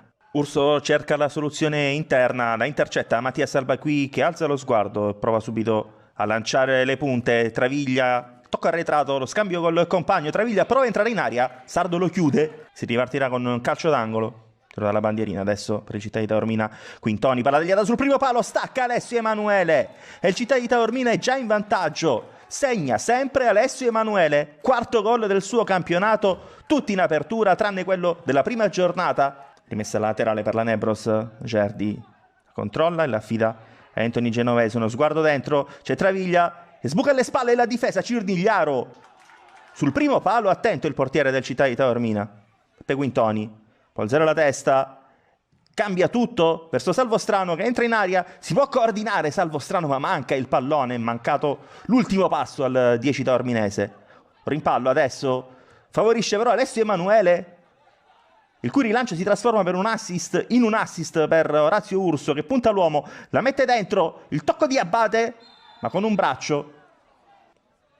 Gol annullato ovviamente, cartellino giallo anche per Simone Abate. Salvostrano di testa verso Urso che punta Giaimo, prova a guadagnare il fondo, salta Giaimo Urso, la palla dentro col bancino, Fama prova a intervenire sul primo palo ma alza la mira, palla alta, Sardo allarga verso Peppe Amante, lanci in profondità, non ci arriva Charlie Fama, spazza Tricamo ma ancora Fama di testa verso Abate, palla schiacciata ed è 2-0, soluzione stilisticamente non perfetta ma efficace. Simone Abate finalmente si sblocca alla quarta presenza con la maglia del città di Taormina, trova il primo gol. Calcio d'angolo, c'è adesso Orazio Urso, tanti tiri dalla bandierina in questo primo tempo, ne ho contati una dozzina. Urso sul secondo palo, Peppe Amante ed è 3-0 del città di Taormina al debutto in campionato. Peppe Amante sfortunatissimo in questa prima parte di stagione. Cerdi il rimpallo, c'è un tocco di mano ed è calcio di rigore. C'era anche fuorigioco, un cambio idea all'arbitro, dal dischetto c'è Santiago Cerdi, va col destro, spiazza Cirnigliaro. 3-1 al 33esimo, la partita è riaperta. Girbino porta palla, la serve ad Anthony Genovese, tira a sé un paio di uomini, Genovese, la palla filtra dentro, il tacco di Traviglia, Anthony Arena, palo, ma è fuori gioco. Anche in questo caso segnalazione dell'assistente. Traviglia fermato. Petrullo, la ruleta, gran giocata di Tommaso Petrullo che va al lancio in profondità verso Famà. Cerdi, il tocco dentro verso Segreto che si accentra, va col sinistro Segreto, Cirnigliaro in calcio d'angolo. Palla dentro verso Traviglia, Emanuele, decisivo il tocco di Alessio Emanuele, c'era Genovese in agguato. Adesso la mette dentro Angelo Strano, la sforbiciata di Simone Abate che si perde sul fondo. Ora Abate tiene botta, subisce fallo, ma non c'è più tempo, finisce qui dopo 6 lunghissimi minuti di recupero. Città di Taormina che torna alla vittoria, ed è una vittoria per Alessandro Fragapane. Sorpasso compiuto ai danni della Nebros e quinto posto acciuffato, inizia bene l'era Furnari nella perla dello Ionio.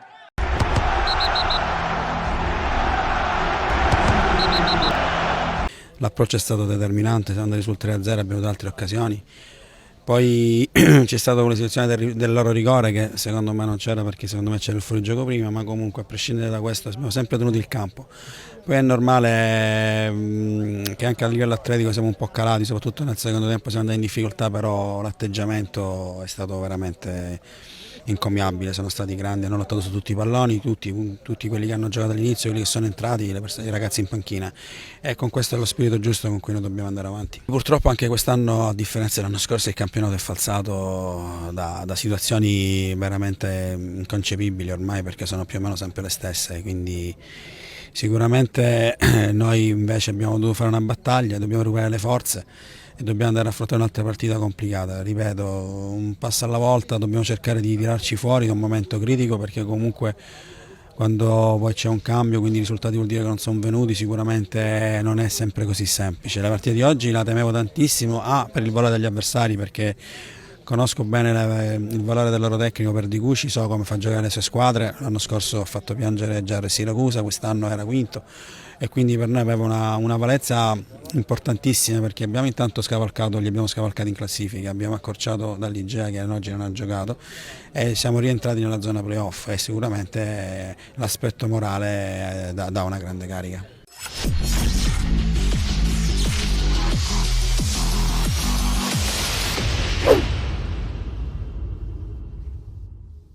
Ragusa vincente nel big match contro un Carlentini che sino a qualche settimana fa poteva aspirare forse alla vittoria finale.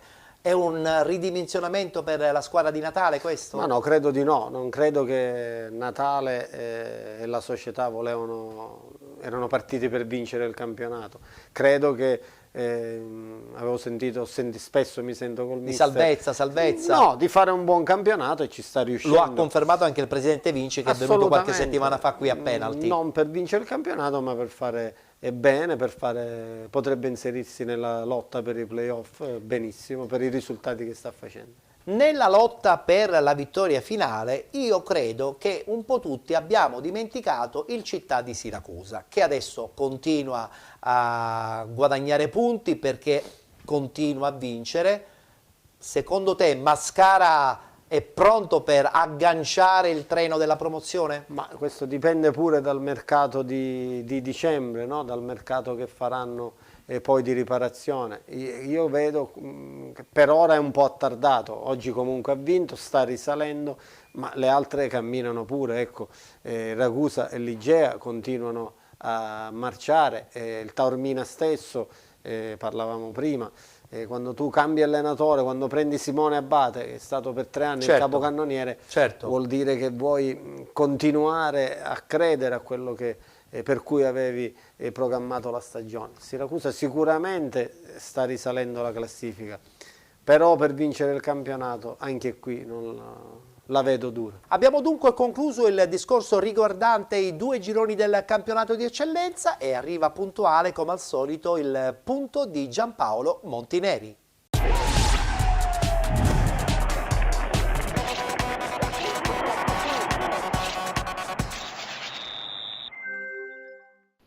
Caro Ettore, ancora dal salotto del Monti, dal quadro del Monti, no? C'è un po' la storia del Monti in questa cornice alle spalle. Un altro weekend di calcio è andato il 3 di novembre, dove nessuno ha mosso pedine, però ti anticipo e ti dico che molti giocatori già hanno cambiato squadra, si allenano in modo invisibile sulle altre, aspettano semplicemente dicembre per poter dire ok, il trasferimento è, sono pronto.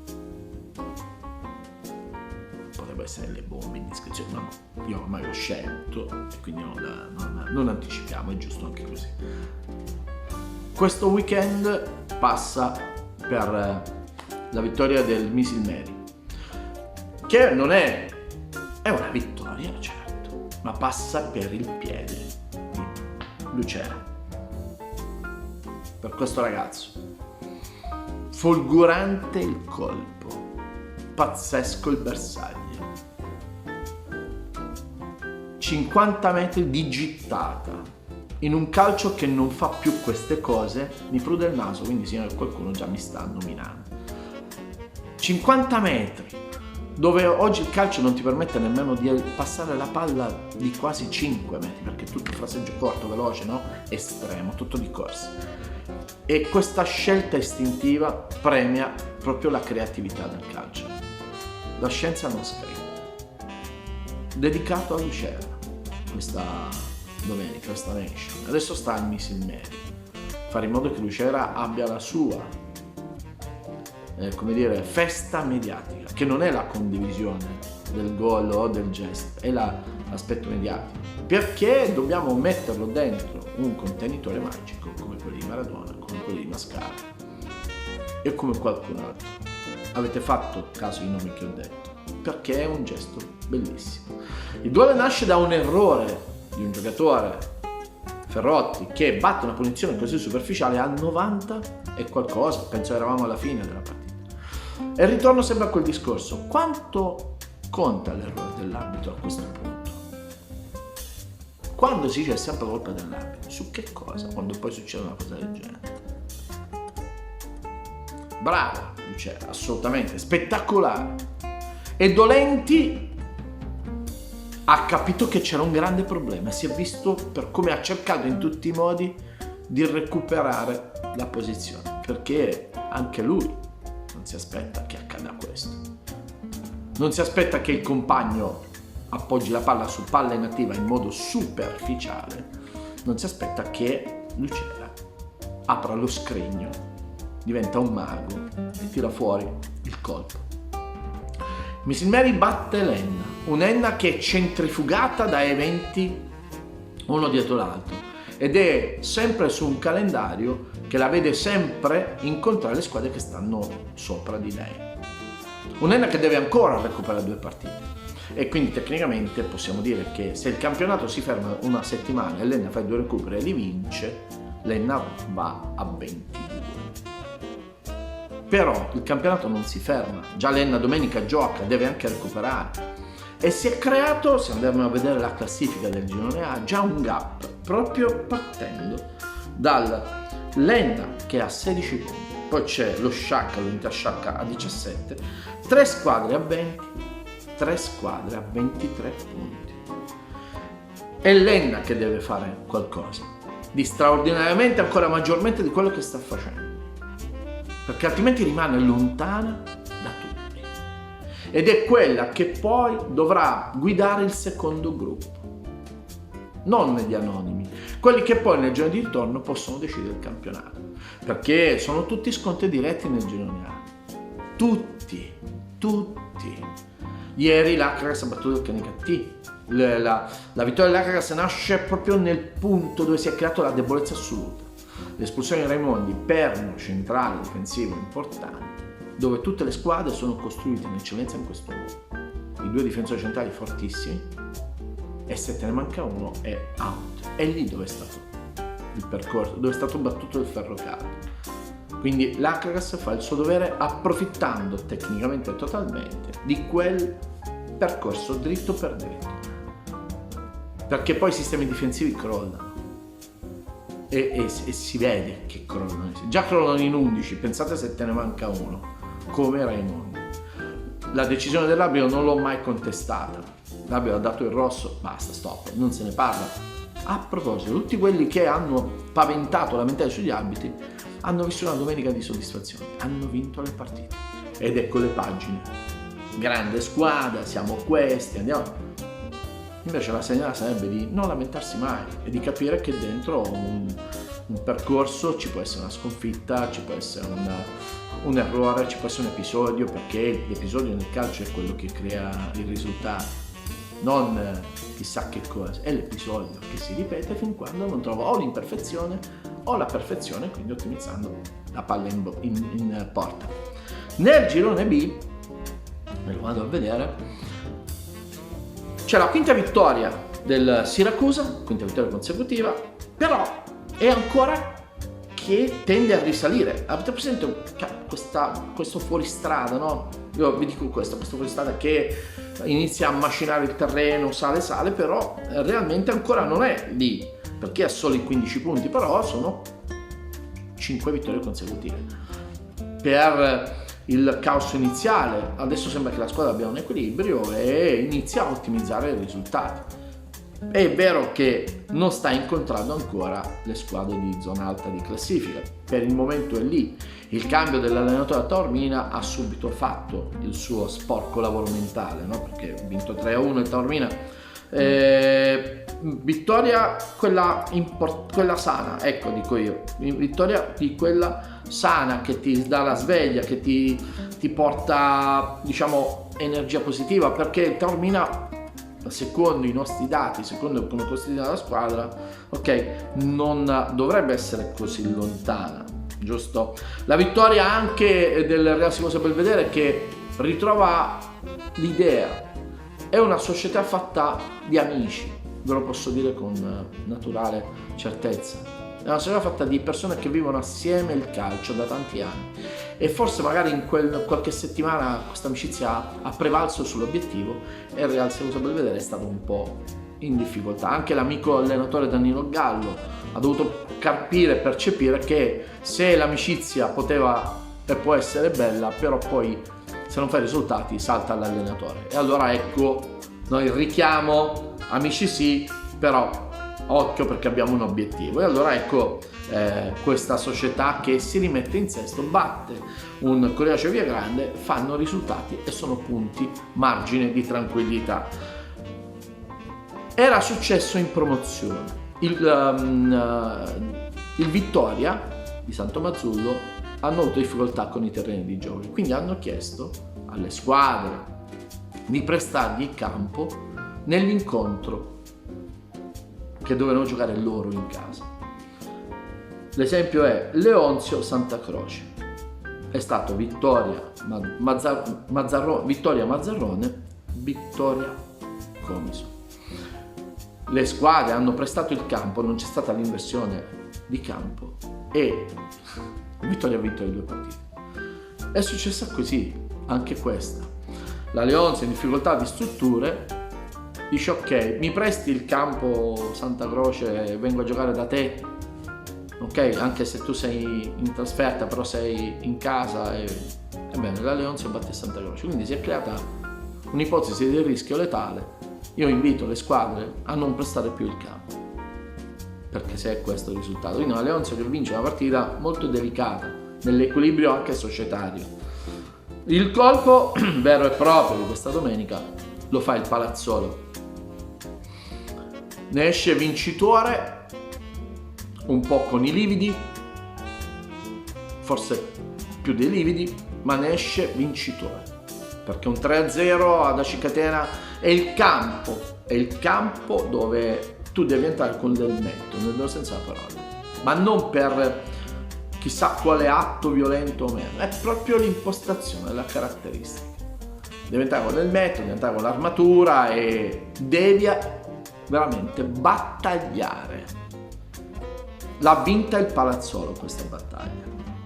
Gestione molto semplice, ne abbiamo parlato con Graziano Cutrufo. Pensate, una gestione che non arriva ai 50.000 euro annui, e questo è il secondo anno che accade questo. Un gruppo di ragazzi anche arrivati da fuori Sicilia, tutti ragazzi che hanno voluto rimettersi in gioco con il calcio, storie molto delicate all'interno. Ecco poi cosa succede. Mercoledì 24 ci saranno altri recuperi e il Palazzolo è impegnato in trasferta nel campo del Nevers e continuerà il campionato, però ci sono poi risultati che ti danno una scintilla e credo che questa del Palazzolo vittoriosa da Cicatena sia una scintilla importante. Sta per chiudersi novembre, è la domenica dei gesti, è la domenica delle vittorie, è la domenica di non prendersela con nessuno, perché non puoi mandare nessuno. Sia nel girone A che nel girone B molti allenatori hanno già fatto la sostituzione. Adesso si aspetta che gli allenatori possano lavorare. Iniziano ad esserci anche delle belle partite, devo dire la verità, e inizia anche la Coppa Italia di eccellenza. Si giocherà sempre, anche a dicembre. Quindi dico a tutti, calma e alleniamoci. Calma e alleniamoci. Ci sarà tempo per capire cosa è stato fatto di buono o meno. Però il gesto di Lucera ci ha fatto capire che ci sono cose che il calcio non darà mai a nessuno, che è questa cosa, la fantasia. Ciao Dal Monti!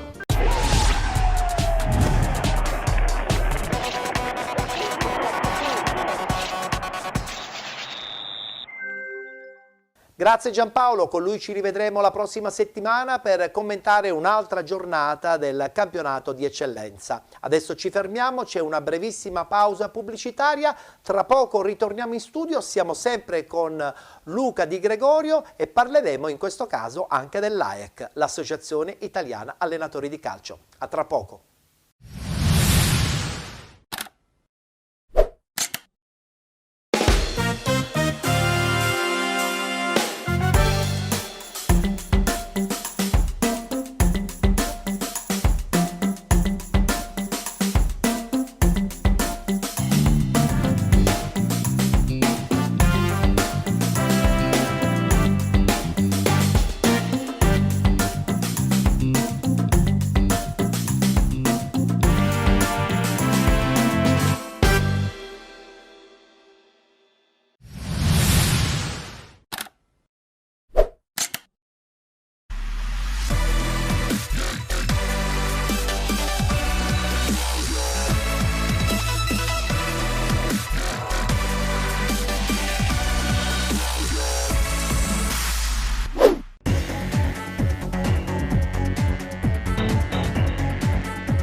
Eccoci rientrati in studio, come al solito l'appuntamento mensile con l'AIAC, l'Associazione Italiana Allenatori. In questo caso abbiamo già ospitato il presidente dell'AIAC di Catania, Lucio Tosto, e per l'occasione in questa puntata, oltre a parlare di Serie D e del campionato di eccellenza, abbiamo il vicepresidente Luca Di Gregorio. Allora Luca, quest'AIAC che quest'anno ha dimostrato di avere tanta voglia di mettersi in gioco, ci mette la faccia, come dico sempre io, e soprattutto tante iniziative. Adesso prossimamente c'è anche il corso di aggiornamento. Sì, abbiamo ripreso con Lucio e i miei colleghi del direttivo il lavoro che con José Sorbello aveva iniziato 4 anni fa.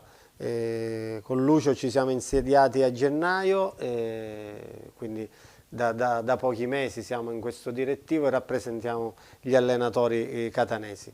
Mi fa piacere dire che ad oggi siamo a quasi 200 associati, che per Catania non era mai successo. Dovremmo entro fine anno, entro il 31 dicembre dovremmo superare i 200 e quindi per noi è motivo di orgoglio. Vuol diciamo dire che la nostro... Nouvelle Vague degli allenatori ha finalmente compreso il ruolo dell'associazione, perché quelli che facevano parte di qualche periodo fa erano un po' resti. Io lo dico sempre, ma senza far polemica. Ma non c'è polemica, si cambiano le persone, cambiano le mentalità, il lavoro. Noi per esempio da un anno andiamo in giro per le scuole calcio a trovare i nostri colleghi allenatori, ecco, andiamo noi da loro a fare domande, a farci fare domande, quello che si può. Stiamo lì un'oretta a parlare di calcio. Aiuta. Assolutamente sì, quindi questo nostro lavoro è stato premiato in sinergia con il presidente regionale che è José Sorbello.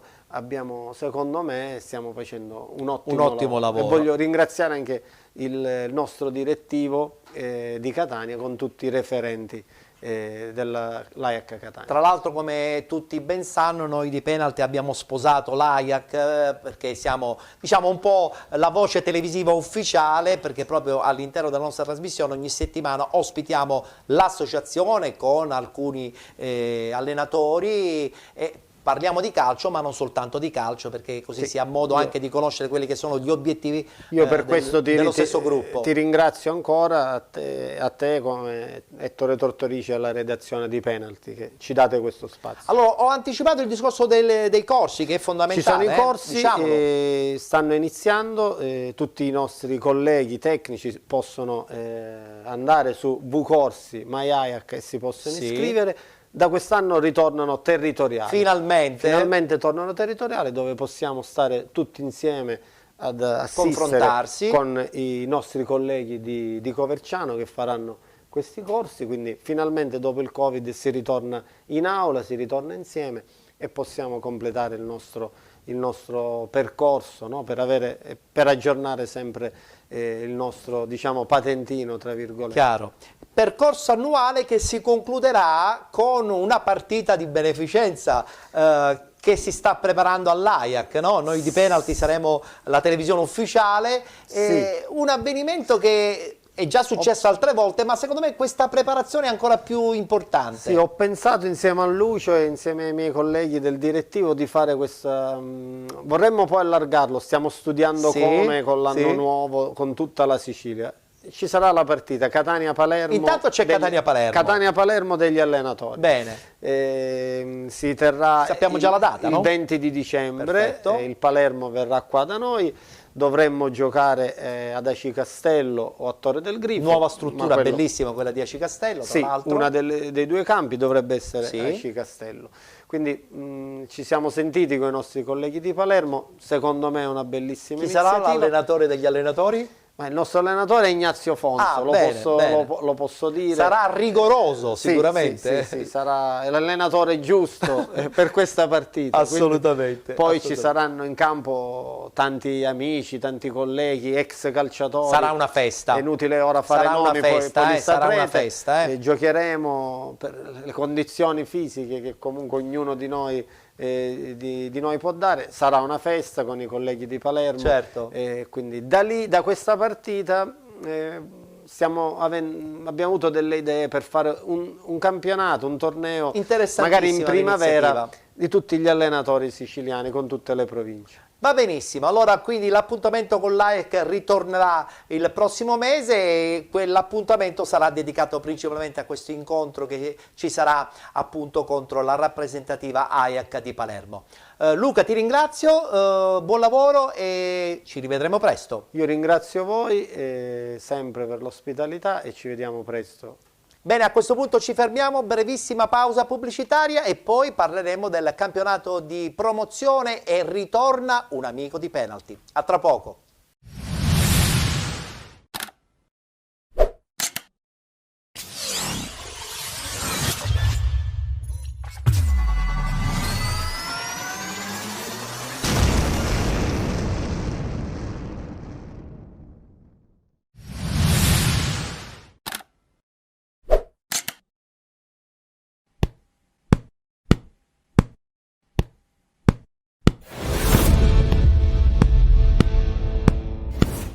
Eccoci ritornati in studio, telespettatori di Gold 78 HD, canale 78 del digitale terrestre. Vi ricordo l'appuntamento con Penalty il martedì sera a partire dalle 21 con la replica anche il mercoledì dopo la mezzanotte. Voglio anche ricordarvi che questa puntata la potete anche rivedere in versione on demand sia sulla pagina Facebook di Penalty ma anche sul canale YouTube Penalty Programma Sportivo. Ho già anticipato che questa parte dedicata al campionato di promozione la vivremo con un amico di Penalty che vado subito a salutare, Pippo Indelicato. Ciao Pippo, ben trovato perché ho saputo che sei ritornato di nuovo in campo. Sono ritornato in campo un'altra volta. Una bella soddisfazione, dai. Certo, la categoria non la stiamo... non è esigente la categoria, stiamo ripartendo dalla terza categoria. Ma quando c'è passione, Pippo, tu me lo insegni, c'è tutto. Ecco. Tu hai varcato campi importanti, hai allenato società importanti, però credo che se ad un allenatore viene tolta la passione, muore qualcosa che rimane fondamentale per gli stimoli. Gli stimoli sono importantissimi nel calcio, come tu ben sai. Cioè, allenare in terza categoria o allenare in promozione in questo periodo della mia età non è molto importante, ma è importante trovare gli stimoli e ripartire. Tra l'altro, allora, la vostra società si chiama Adrano, ma giocate a Catania. Giochiamo a Catania, sì. Giocate a Catania è una parola grossa perché non c'è manco il campo. Ecco. Girovaghiamo su tutti i campi di Catania, drammaticamente la situazione è drammatica per i campi sportivi. La nostra società fa salti mortali, ci alleniamo in campi 7-7 pagando ogni mese dei soldini. Certo, chiaro, è logico. Prendendo i campi privati per giocare la domenica, perché gli orari sono a spezzatino e molti lavorano, quindi a lume di candela, tutti di sera. Le partite, e cioè i campi di calcio a Catania sono tutti senza illuminazione. E questo è un grandissimo handicap, perché quando parliamo di terza categoria, quindi parliamo di amatoriale, è anche vero che bisogna dare modo anche a chi fa l'amatoriale di avere il minimo indispensabile, un campo, uno spogliatoio, un'illuminazione soprattutto. Ma questo succedeva anche in promozione noi a Catania col Daga, se tu ti ricordi, è vero, avevamo grandi difficoltà e purtroppo è una realtà che a Catania ancora non si può aggiustare. Hai detto poc'anzi che poi alla fine allenare in promozione o allenare in terza categoria secondo me è quasi sempre la stessa cosa, ma è cambiata qualcosa rispetto alla vecchia promozione che tu hai vissuto anche da protagonista? Ma onestamente a livello tecnico giustamente non possiamo fare dei paragoni. In terza categoria trovi molta gente avanzata di età, gente che lavora e non si può allenare 3-4 volte, certo. Per cui la categoria amatoriale, anche se la nostra società ha dei progetti importanti, però dobbiamo essere realisti, la terza categoria è umile. La terza categoria è un campionato amatoriale attualmente, con molta gente che si vuole divertire. Ma si parte da là. Però siccome hanno un progetto importante, tutti i ragazzi che sono nella mia squadra, anche se sono di età un po' avanzata, sono con un entusiasmo enorme, per cui mi hanno coinvolto a ripartire. Ti hanno buttato nella mischia e sei già vincente, 5 partite, 5 vittorie. 5 partite, 5 vittorie. Mi stai uccidendo anche questo campionato allora. No. Abbiamo dei recuperi a breve, abbiamo giustamente molta gente che lavora, per cui non si può allenare, viene in ritardo, non viene, gli infortuni sono all'ordine del giorno, ma è normale. Certo, poi allenandosi di sera la temperatura sappiamo benissimo non è certamente ottimale, e quindi poi si rischia qualche infortunio. Con te parleremo anche del campionato di promozione, 4 gironi, in modo particolare chiaramente quello più vicino a te, quello catanese, il girone C, però noi partiamo dal girone A subito appunto con i risultati e la classifica.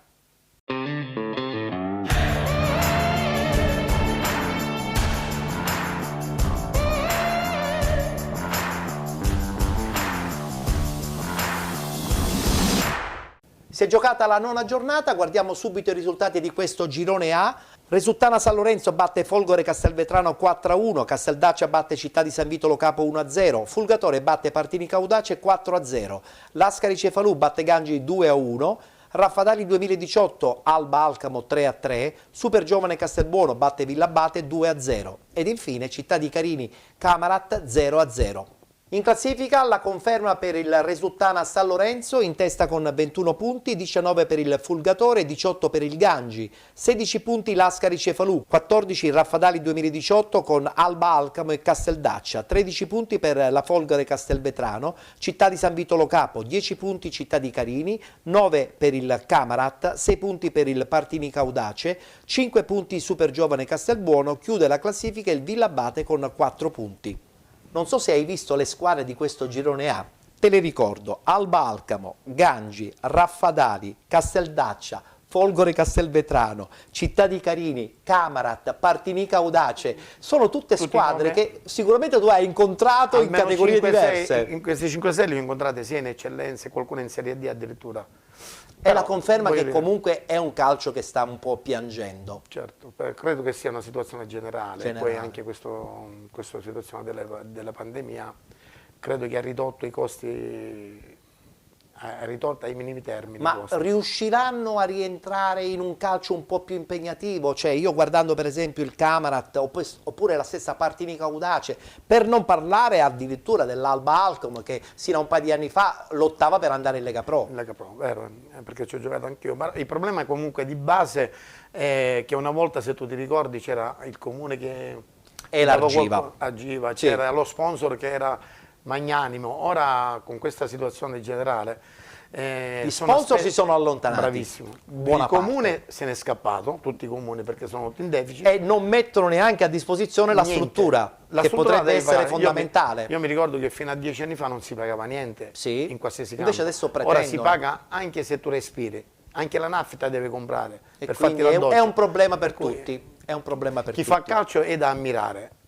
c'è qualcuno ancora che mette soldi per il calcio, nei dilettanti il famoso presidente col portafoglio, bravo. Che adesso è un po' scomparso, perché è scomparso il portafoglio prima e poi anche il presidente. Dico, chi fa calcio attualmente in eccellenza in Serie D e mette veramente soldi di tasca è un eroe. È un eroe, è vero. Beh, la partita più importante è stata sicuramente quella della Resultana San Lorenzo, che ritorna alla vittoria dopo la sconfitta di 7 giorni fa. 4-1 contro un'altra società importante, la Folgore Castelvetrano. Guardiamo gli highlights.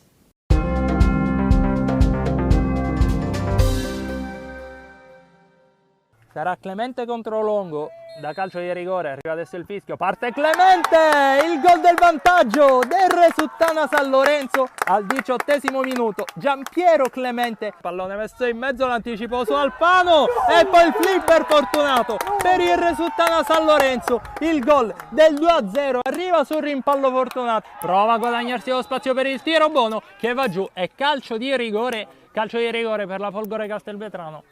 Fischia Pavano, parte il Rustico, intuisce Campanella che la tocca ma non riesce ad evitare il gol del 2-1. Si fa vedere lo Nigro, ancora per Giovenco, tocco lungolinea dove c'è Clemente, cerca direttamente la porta! Giampiero Clemente che mette a segno il gol del 3-1 e va ad abbracciare il presidente Gaetano Contefuori. Sempre Clemente, supera un avversario, anche il secondo, tenta la botta e trova la tripletta. Giampiero Clemente mette il punto esclamativo alla vittoria del Resultana San Lorenzo.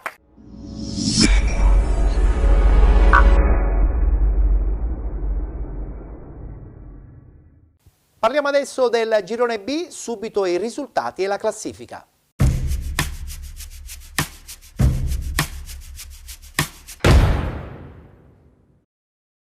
Anche qui nona giornata del campionato, guardiamo subito i risultati. Castelluccese batte Gescal 4-3, Messana 1966 batte Gioiosa 2-0, Milazzo batte Atletico Messina 1-0, Sant'Angiolese batte Torrenovese 3-1, Profalcone batte Sinagra Calcio 3-1, rinviata la partita Valdinisi Promende ed infine Rocca Acquedolcese batte Stefanese 6-1. In classifica un terzetto, tenendo presente che comunque la Promende deve recuperare 3 partite. Abbiamo in testa Rocca Acquedolcese, Milazzo e Promende con 19 punti, 17 il Profalcone, con 14 l'Atletico Messina, 12 punti per Torrenovese e Messana 1966, Sant'Angiolese e Castelluccese 10 punti, 9 punti Sinagra Calcio e Gioiosa, 8 punti Gescal, 5 punti il Valdinisi, Stefanese con 3 punti. Ricordiamo, come ho detto poc'anzi, la Promende 2 partite da recuperare, una partita invece per Torrenovese e Valdinisi. Il girone B è sempre un girone molto equilibrato, se ricordi bene, perché le messinesi sono ben organizzate, anche dal punto di vista societario. L'ho fatto un paio di volte quel girone, mi ricordo che a riposto, se tu ti ricordi bene, abbiamo fatto un grande campionato, abbiamo fatto una serie di risultati utili e all'epoca ha vinto il Due Torri e noi siamo arrivati secondi e abbiamo perso lo spareggio col Taormina. Due Torri che un po' si è perso adesso. Si è perso, è arrivato, ha fatto l'interregionale, ha fatto la Serie D, poi si è perso. Quando tu spendi tanto, poi giustamente c'è il ritorno oltretutto in negativo. Iaca di Pirano è un paesino talmente piccolo che credo che non aveva grande, anche se ha un impianto sportivo bellissimo. In questo girone abbiamo l'Acquedolcese in testa con il Promende e soprattutto il Milazzo. Dico soprattutto Milazzo perché io credo che il Milazzo non debba stare in questa categoria. Sono d'accordo anch'io in Milazzo. Tra l'altro pubblico, stadio, sponsor. C'ha tutte le caratteristiche per fare minimo l'Inter la Serie D, minimo. Per il potenziale sia pubblico che stadio. Ma cosa manca? Abbiamo detto sì, d'accordo, sicuramente l'impegno economico da parte di qualche sponsor in maniera più dettagliata, però forse probabilmente sta incominciando sempre di più un po' la voglia di non vivere solo di calcio, anche da parte dei giovani, non so se sei d'accordo. Sì, una volta per giocare a calcio a certi livelli facevi sacrifici, facevi di più. Ora per il fattore, credo che il fattore fuori quota incida in negativo, perché sei obbligato a tenere in gruppo 10-12 ragazzi. I ragazzi sono pochi. Giovani, buoni sono pochi, chi ce l'ha buoni li manda in Serie D. Giusto. Per cui il livello si è abbassato tantissimo, come tu ben sai. Sì. E poi con questi ragazzi che non hanno veramente lo spirito di sacrificio, non vogliono più fare sacrifici. Questo Il giovane calciatore quindicenne, diciottenne di oggi è diverso rispetto a quello di 20 anni fa. Assolutamente, non c'è neanche di fare un paragone. Assolutamente. Una volta, se tu ti ricordi, noi a 12-13 anni prendevamo 2 autobus con una busta di plastica Assolutamente per andare a fare sì. allenamento. Se ti davano la borsa eri contentissimo. Quelli della prima squadra ti davano. Qua invece oggi li devo accompagnare, li devi portare il kit come vogliono loro, gli devi dare la tuta come vogliono loro. E pretendono anche il rimborso, tra l'altro.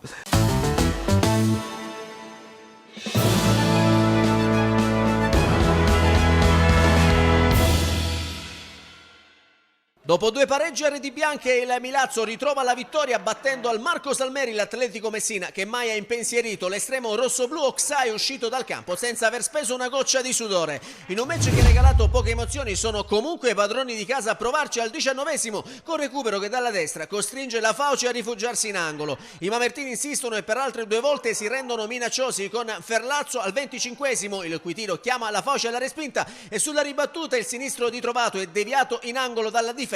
E al 34esimo con un traversone di Laquidara sul quale Ferlazzo non arriva per centimetri. Gli sforzi dei rossoblù però vengono premiati al minuto 42 quando Calcagno con una magistrale punizione dal limite batte la Fauci, facendo così Milazzo 1 Atletico Messina 0. Possono gioire dunque i tifosi rossoblù grazie alla splendida esecuzione di Calcagno, bravo a firmare così il vantaggio per i suoi e il suo primo sigillo in campionato. Nella ripresa è ancora il Milazzo ad avere dopo 4 minuti la palla del raddoppio, ma il tentativo di Mandanici viene respinto sulla linea di porta da Bonsignore. Ci provano ancora i padroni di casa e al 67esimo il cross di Ferlazzo dalla destra viene sporcato da Morabito, che per poco non beffa il neo entrato Ciraolo. Ma l'occasione per chiudere i conti la squadra di Nastasi la costruisce al minuto 86 quando l'Aquidara lavora un ottimo pallone per Piccolo, che solo davanti al portiere sciupa tutto, facendosi respingere in angolo da Ciraolo, il possibile 2-0.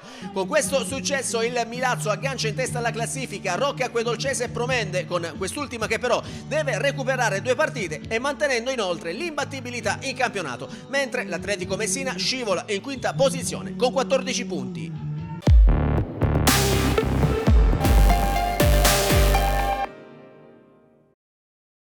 Per chiudere il discorso del girone B, sottolineiamo tra l'altro che sono tutte squadre messinesi, perché proprio in quella provincia, tu me lo confermi, vivono il calcio comunque tantissime piccole realtà. Poi chiaramente c'è il Città di Sant'Agata, c'è l'FC Messina, che sono una spanna superiore alle altre. Però il fatto che ogni paesino abbia una sua realtà e che comunque giochi il campionato di promozione ci fa pensare che comunque la voglia di calcio è sempre presente. Quella rimane sempre, perché è appassionato, sempre lo fa. Però questi, se mi ricordo, fino a 15-20 anni fa molte squadre non esistevano neanche. Giocavano in terza categoria, sì. E all'epoca c'erano le 4-5 squadre, Milazzo, Nuegea, Spadafora, sì. Sant'Agata. Queste erano quelle che le squadre predominavano. Ora, vabbè, evidentemente anche i tempi sono cambiati. Certo, sicuramente. Ben vengano. Certo. Voltiamo ancora pagina, adesso parliamo del girone C.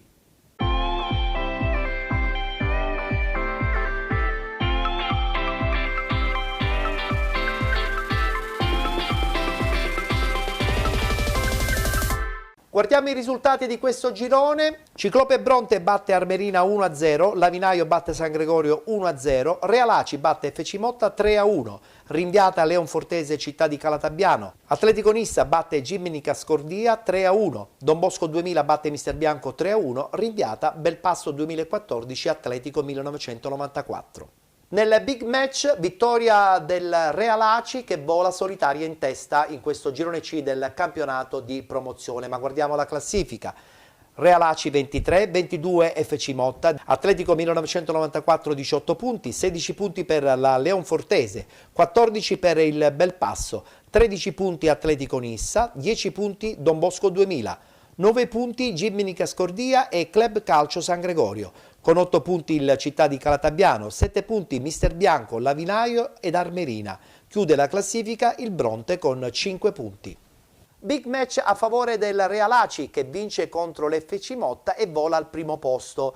ma Pippo, tu me lo potrai sicuramente confermare, sono due squadre che meritano ampiamente di andare in eccellenza per organizzazione e anche e soprattutto per qualità di calcio. È vero, perché già il Motto lo sapevo che si era organizzato per vincere il campionato. Sì. Le Aci, magari ero meno informato, però credo che le due si contenderanno il primo posto fino alla fine. Attenzione perché c'è anche la Leonfortese di Mirto, Sì, che è vero. un tipo duro, che non molla facilmente. Uno che è abituato a fare calcio in testa alla classifica sempre, ha vinto dei campionati. Perciò... Sì, ha fatto la Serie D a La grandi Serie D, livelli. sì, certo. Tra l'altro Leonforte che ritorna dopo una parentesi Una pausa. di Serie D ed è la conferma che ci sono le pause e poi si ricomincia. Si riparte un'altra volta e questo è l'importante, quando uno cade si deve rialzare e questa è la cosa più importante. Io credo che comunque a Leonforte c'è voglia di dare un po' più di continuità adesso, perché quando si è arrivati in Serie D forse si è fatto il passo più lungo. Sono d'accordo La con te. politica dei piccoli passi in queste categorie serve, è fondamentale.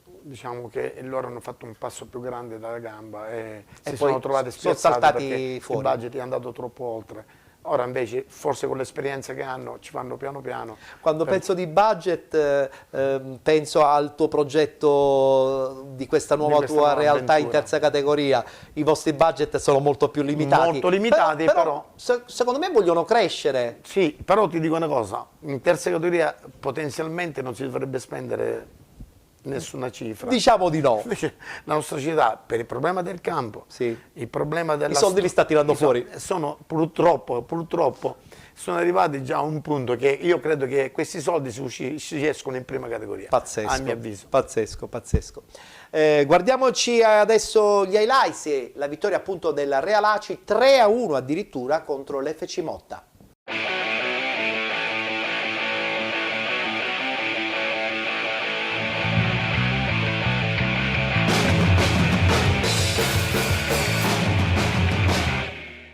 Pronti per raccontarvi la gara valida per la 9ª giornata del campionato di promozione Girone C. Si affrontano per lo scontro al vertice Motta Sant'Anastasia e Real Aci. In questo primo tempo attaccherà da destra verso sinistra la formazione di casa in casacca nera, calzoncini rossi, calzettoni neri. Risponde la formazione del Real Aci che attaccherà da sinistra verso destra ai vostri teleschermi in casacca bianca, calzoncini granata e calzettoni bianchi. Subito, primo a fondo, interessante la formazione di Motta, attenzione al pallone che filtra, c'è un contatto in area di rigore, si libera per il sinistro Sinatra. E intanto seguiamo questa azione di rimessa interessante da parte del Motta con Sinatra che vuole provare il destro, poi finta il passaggio per Palazzolo, salta il primo avversario, anche il secondo va giù, tutto pronto, parte la conclusione, c'è una deviazione in calcio d'angolo. Intanto occhio a questo lancio lungo verso Montalto, non arriva sul pallone il numero 10, ci prova Palazzolo, ancora Montalto, poi con la conclusione smorzata probabilmente dalla deviazione di un avversario. Intanto largo sulla sinistra c'è Mongelli che rientra molto bene, subisce lo sgambetto, calcio di punizione, Carozzo a giro, c'è una deviazione, attenzione con una mano probabilmente di Montalto e calcio di rigore in favore della Real Aci. Tutto pronto per il tiro dagli 11 metri, manca il numero 10 del Real Aci, conclusione, spiazza il portiere e porta in vantaggio la formazione ospite che in questo momento opera il sorpasso in classifica. Adesso prova subito la reazione la formazione della Motta, occhio al calcio d'angolo verso il centro, Palazzolo non riesce a trovare la porta, buona la scelta di tempo nello stacco, meno la precisione. Allora seguiamo questa rimessa laterale, battuta lunga, c'è una spizzata di testa verso il centro, Montalto a rete! Ha pareggiato il Motta! Proprio il capitano! Montalto 1-1! Iniziativa interessante da parte del Motta, pallone in avanti per Sinatra che cerca il corridoio per Inserra, conclusione non perfetta, non è riuscito nella corretta coordinazione, pallone al lato. Intanto seguiamo l'azione da parte del Real Aci, pallone che danza a centrocampo, poi c'è un contatto, calcio di punizione per fallo commesso da Luca. Intanto il direttore di gara mostra il secondo giallo e Federico Luca ovviamente sta provando adesso a approfittarne sulla superiorità numerica la formazione del Real Aci con questo pallone verso il centro interessante e poi la conclusione di Mongelli, poi prova a rientrare, cerca la conclusione con la sinistro abbondantemente larga, ci ha provato. Da quest'altra parte c'è Sinatra sulla sinistra, salta secco l'avversario, va giù proprio al limite dell'area di rigore, calcio di punizione. Ci prova la formazione di Motta, palla la tocca sulla destra per Panassidi, che porta nuovamente in vantaggio il Real Aci. Sfortunata deviazione di un giocatore del Motta e pallone sotto all'incrocio dei pali. 2-1. Tocco sull'esterno a destra, c'è Mongelli, conclusione rete.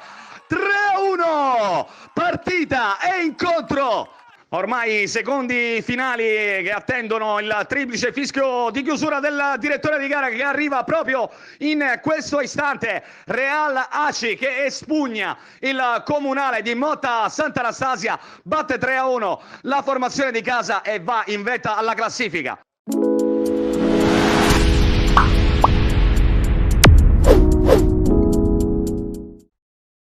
Insomma, sino alla fine sarà una battaglia forse a 3, forse a 4, con il possibile inserimento anche dell'Atletico 1994. Pippo, non so se sei d'accordo. Sì, sono d'accordo anche con te. Guardiamoci adesso i risultati e la classifica del girone D.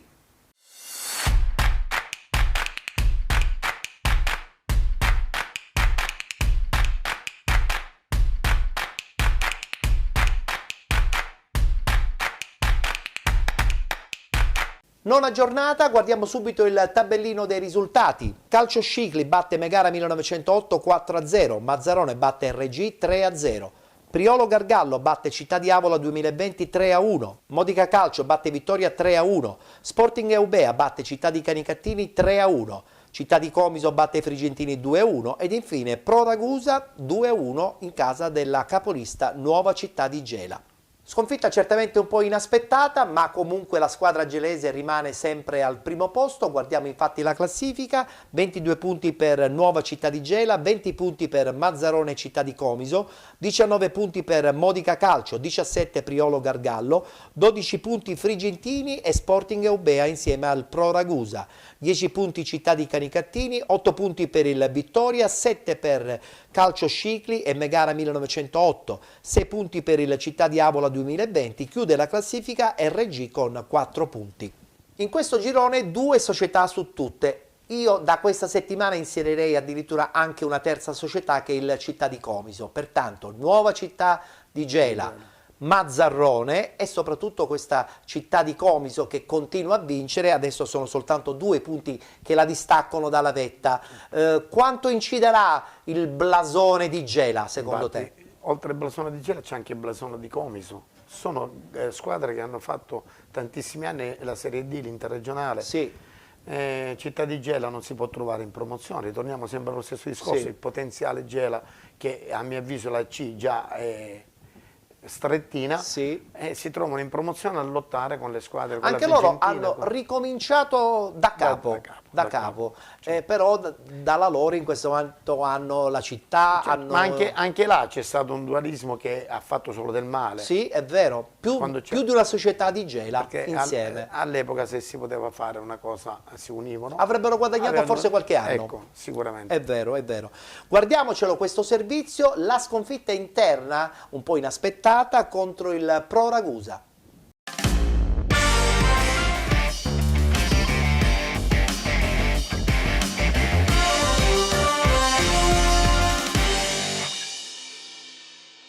Gelesi che ospitano il Pro Ragusa di mister Carmelo Giglio, che schiera un 4-4-2, mentre coach Evola manda in campo ancora una volta il collautato 4-2-3-1. Parte forte il Gela subito con Giaquinta, fermato però dall'arbitro per una posizione di fuorigioco. 10 minuti di gioco, Tomaino sul calcio di punizione la mette dentro, arriva Giaquinta e Gela in vantaggio, 1-0 per i geloneri dopo appena 10 giri d'orologio. 16° minuto si vede il Pro Ragusa con una punizione velenosa di Agnello che non spaventa però Pizzardi. Mezz'ora di gioco, Gela che reclama un calcio di rigore per un fallo su Messina, l'arbitro russo lascia correre. Un minuto dopo altro aggancio sospetto, questa volta su Giannizzotto, ma per l'arbitro non c'è nulla. Al 40° l'assistente segnala un gomito alto di Arafa, rosso diretto inspiegabile per il difensore giallonero, costretto a lasciare il campo tra le veementi proteste della panchina del Gela. Padrone di casa costretto a giocare tutta la seconda parte del match in inferiorità numerica. Nella ripresa Evola costretto a rimodulare la sua squadra, entra il difensore Di Pasquale al posto di Giaquinta. Passano 4 minuti di gioco, il Pro Ragusa trova la rete del pareggio grazie ad Ambrogio, il cui fendente non lascia scampo a Pizzardi. Minuto 53, calcio di rigore per i padroni di casa per un fallo su Iannizzotto. Dal dischetto si presenta Campanaro che calcia, ma pare il portiere ragusano. Sulla respinta nemmeno Ascia riesce a ribadire in rete. Occasione sfumata per la squadra di casa. Minuto 68, calcio di punizione per il Pro Ragusa. Sulla palla Agnello che calcia e beffa il portiere Pizzardi, spiazzato forse da una deviazione. Pro Ragusa in vantaggio sulla capolista Gela. Gela che a questo punto tende il tutto per tutto con Ascia di punizione che termina alta sulla traversa. Al minuto 78 Sciera tutto solo in aria tenta di sfondare ma perde l'attimo. 4 minuti più tardi pennellata di Tomaino, Campanaro spaccato a tiro debole. 89esimo minuto di gioco, Gela in 9 uomini per l'espulsione questa volta di Spatola. Un minuto dopo altro calcio di rigore negato per un fallo di Navanzino. Gara agli sgoccioli con Sciera che tenta la deviazione di testa e che rimedia però un rosso diretto per un presunto fallo sul portiere ragusano. Gela che conclude il match in 8 uomini con la prima sconfitta stagionale.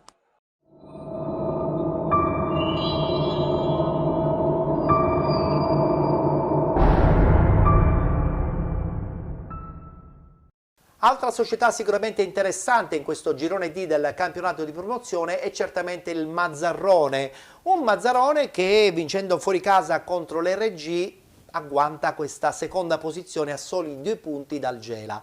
Mi fai un pronostico? Come andrà a finire questo girone? Io penso che se la giocheranno tutte e 3. Fino alla fine? Fino alla fine se la giocheranno tutte e 3. Con Poi la possibilità di un qualche inserimento del Comiso. Io comunque dico che questi campionati alla lunga li vince e chi è bravo non fa ammonire, non fa buttare fuori. Bravo, anche perché le rose non sono molto ampie, sono ristrette e i giovani, da sapere gestire i giovani, che fanno la differenza purtroppo. Un po' potrebbe incidere il fatto che comunque quando ci sarà da riempire uno stadio, Gela forse è un po' più preparata rispetto a Mazzarrone, che tra l'altro ha la nuova struttura che è bellissima, e anche al Comiso. Sicuramente il potenziale, perché lo stadio di Gela impressiona. Gela ha una città alle spalle per cui 2-3 mila li porterà senz'altro. Nella speranza che la prossima stagione, Pippo, questo Gela confermi la volontà di crescita, perché non vorrei che fosse un fuoco ennesimo di paglia.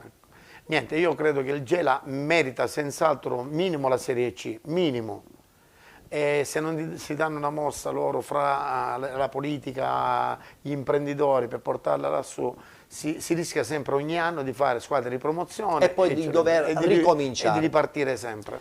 Abbiamo dunque concluso il discorso riguardante il campionato di promozione, adesso parte subito il rullo con i risultati e le classifiche del campionato di prima categoria.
Il lungo campionato di prima categoria, lunghissimo, interminabile, tu lo hai anche giocato e vinto, sì. Ed è un campionato veramente faticoso per le trasferte, per gli orari, per i campi, per le rose che non sono certamente ampie. È un campionato che se si vince ti ritrovi a essere pronto anche poi per la promozione, perché chiaramente... In effetti noi quando abbiamo vinto il campionato di categoria in promozione ci siamo trovati meglio, perché avevamo già la struttura...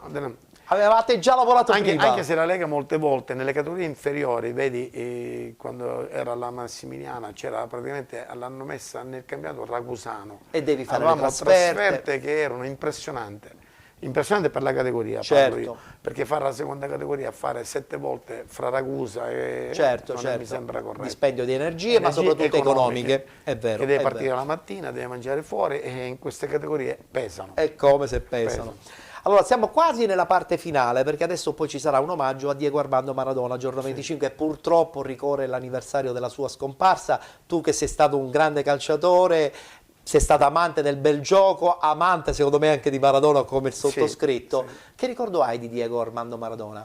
Ma diciamo che molti dicono che è calcio, io sono d'accordo anch'io, quando lo vedevi giocare era veramente bello. Ma il Messi attuale vale Maradona? Ma guarda, io non lo vorrei fare un confronto, perché sono due tempi diversi. Così come quando si faceva con Pelé. Io, a mio avviso, ogni periodo ha il suo periodo, e i nostri periodi erano Platini, ecco. Erano e Maradona. Poi quando giocavamo noi avevamo 16-17 anni, era un tipo di calcio, ora ai 16 anni, a mio avviso ogni cosa col suo tempo. Ma potrà mai rinascere un giocatore come Maradona? Probabilmente no, secondo me. Ma in effetti le doti tecniche di Maradona sono al di sopra di tutto, anche se Messi non si discute che è un grandissimo anche lui, però voglio dire, le giocate di Maradona ti lasciano ancora ora ad occhi aperti. Poi tra l'altro adesso, sapendo che non è più con noi, c'è ancora più amarezza, no? Su quello che poteva essere, magari ancora di più. Io ero anche innamorato di Platini. Me ne immagino, me ne immagino. No, dicevo il discorso per esempio di come per esempio Cristiano Ronaldo, ancora assolutamente informissima, a 34-35 anni. Io ho avuto modo di parlare con amici miei che vivono a Tozella, la Juventus, erano molto vicini, e mi dicevano che è un professionista da lunedì a domenica. Impressionante. Tutti i minuti. È una macchina perfetta. È una macchina, bravissima. Se Maradona fosse stata una macchina anche sotto quel punto di vista, probabilmente noi l'avremmo visto giocare sino ed oltre i 40 anni. Sicuramente. Quello purtroppo è un professionista al 100%. E queste sono le cose che fanno la differenza tra un campione e un grande talento. Perché guadagna tutti quei soldi? Perché fa sacrifici. Certo. Ci salutiamo allora dopo aver visto questa bellissima clip dedicata a Diego Armando Maradona. Si è studiata la luce. All'improvviso è tutto scuro. Prima un attimo si è fermato il cuore. No, non si fa così. L'unico vero sole è sta città. Che sta città che è disgraziata. Che tutte vanno martoriate. C'era dall'anima sto popolo, c'era tu senza roccampà. Si stata sindaca, governatore e re, ci divisa a spada tratta. C'era d'orgoglio e dignità, e una bandiera tu potevi chiagnare e cantare. Si state scognizze di quartiere, o più grande masagnella. Ci portate mano in mano, annanza gente di tutto il mondo. Ma c'era chi lo rispetta, che non c'erano per dispietta. Napoli, che significa per te a questo punto? Mia casa sicuramente. Diego Armando Maradona, o più grande lo pallone, ma o più grosso ancora di più, tutto ne in tuo cuore, fatta a forma di un pallone. Quando vecchia fatta a diventare guaglione. È come se fosse scomparso un parente, uno di famiglia. Mo ci hanno rubato l'anima. E l'amore dei partenopei e del mondo del calcio per il Pibe d'Oro è impossibile da spiegare. O cielo azzurro è tutto scuro. Una ventata fredda ci ha gelato il cuore. Rindasti lacrime che scendono. Brillano lucente solamente i tricolori. Chi ne tante che la gioia, chi ne tutte le emozioni. Ciao Diego, sei stata per noi l'essenza in una parola, amore.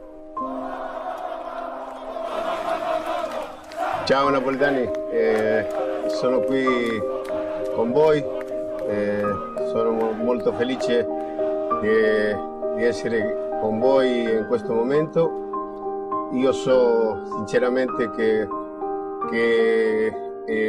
l'amicizia e tutto quello che abbiamo fatto in Napoli lo sappiamo i napoletani e io. Sappiamo tutti noi che abbiamo fatto tutto contro tutti e questo non si può cancellare, questo non si cancella. Per quello tutto quello che dicano di me sui napoletani non darle retta, perché io con voi sarò sempre lo stesso Diego il napoletano. Un bacio per tutta Napoli.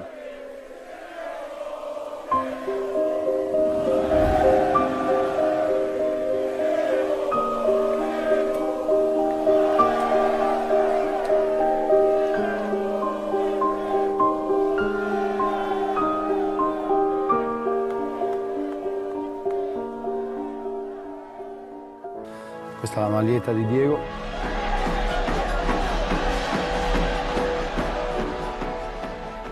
Comunque abbiamo fatto a cambio dei mondiali del 90 a Napoli. Cambio!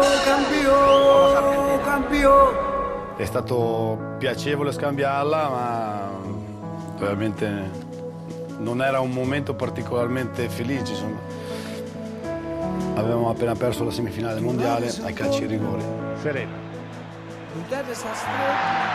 Praticamente per noi voleva dire perdere ovviamente la possibilità di disputare la finale.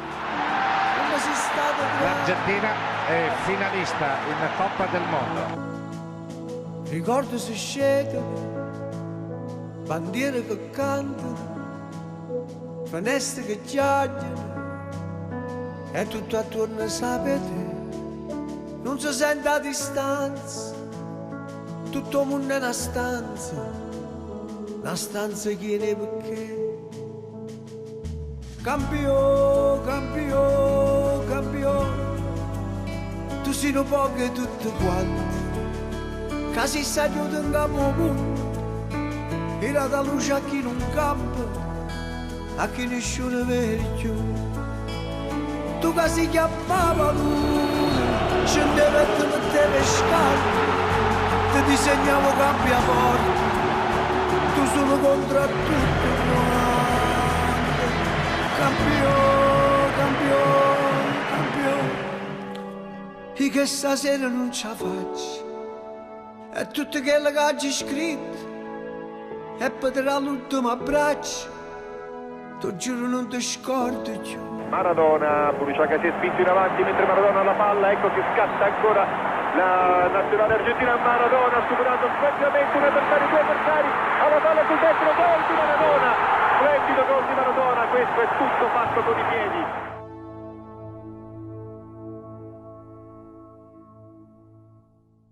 Rientrare dopo una clip dedicata a Diego Armando Maradona e parlare di terza categoria, voglio dire, ci sorridiamo perché comunque è anche questa la nostra trasmissione, certo. Il dilettantismo lo viviamo anche così, no? Sì, molti ragazzi lo vivono come se fosse sempre una partita di Serie A, certo, per loro certo, è una partita di Serie A. Certo, poco fa io ti ringrazio, mi hai paragonato al grande Maradona. Io sono... eri uno che in campo diceva la sua, dai.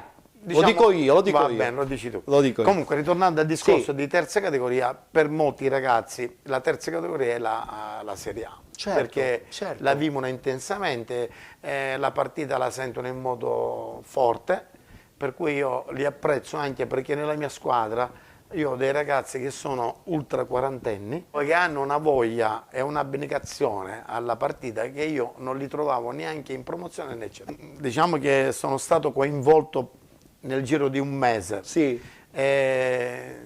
Poi mi sono fatto convinto, mia moglie non voleva più che viaggiassi così tanto. Allora sei rimasto in perciò zona. Dissi, organizziamoci qua, ho visto un progetto sano, i ragazzi che sono... Allora mi devi fare una promessa, e su le promesse le mantieni sempre. Se vinci questo campionato di terza categoria, mi vieni con una bella rappresentanza della tua squadra, con qualche altro dirigente, così festeggiamo la promozione in seconda categoria. Non lo dovremmo dire perché per scaramanzia non si dice mai, però 5 partite, 5 vittorie, siete a buon punto. Un buon viaggio. Comunque ti prometto che se tutto va in porto... Ci verrete a trovare. Sicuramente, senz'altro. Va benissimo. Grazie Pippo Indelicato, che ho avuto il piacere di ritrovare in questa sua nuova veste, un po' da folle, ma ci può pure stare, di allenatore in terza categoria. In bocca al lupo per la stagione. Grazie. Grazie a Pippo Indelicato. Noi abbiamo concluso qui la nostra puntata, ci rivedremo puntuali come al solito martedì prossimo a partire dalle ore 21, sempre su Gold 78 HD, per un altro ennesimo appuntamento con penalty. Tutto il calcio di cui il calcio vero non parla mai.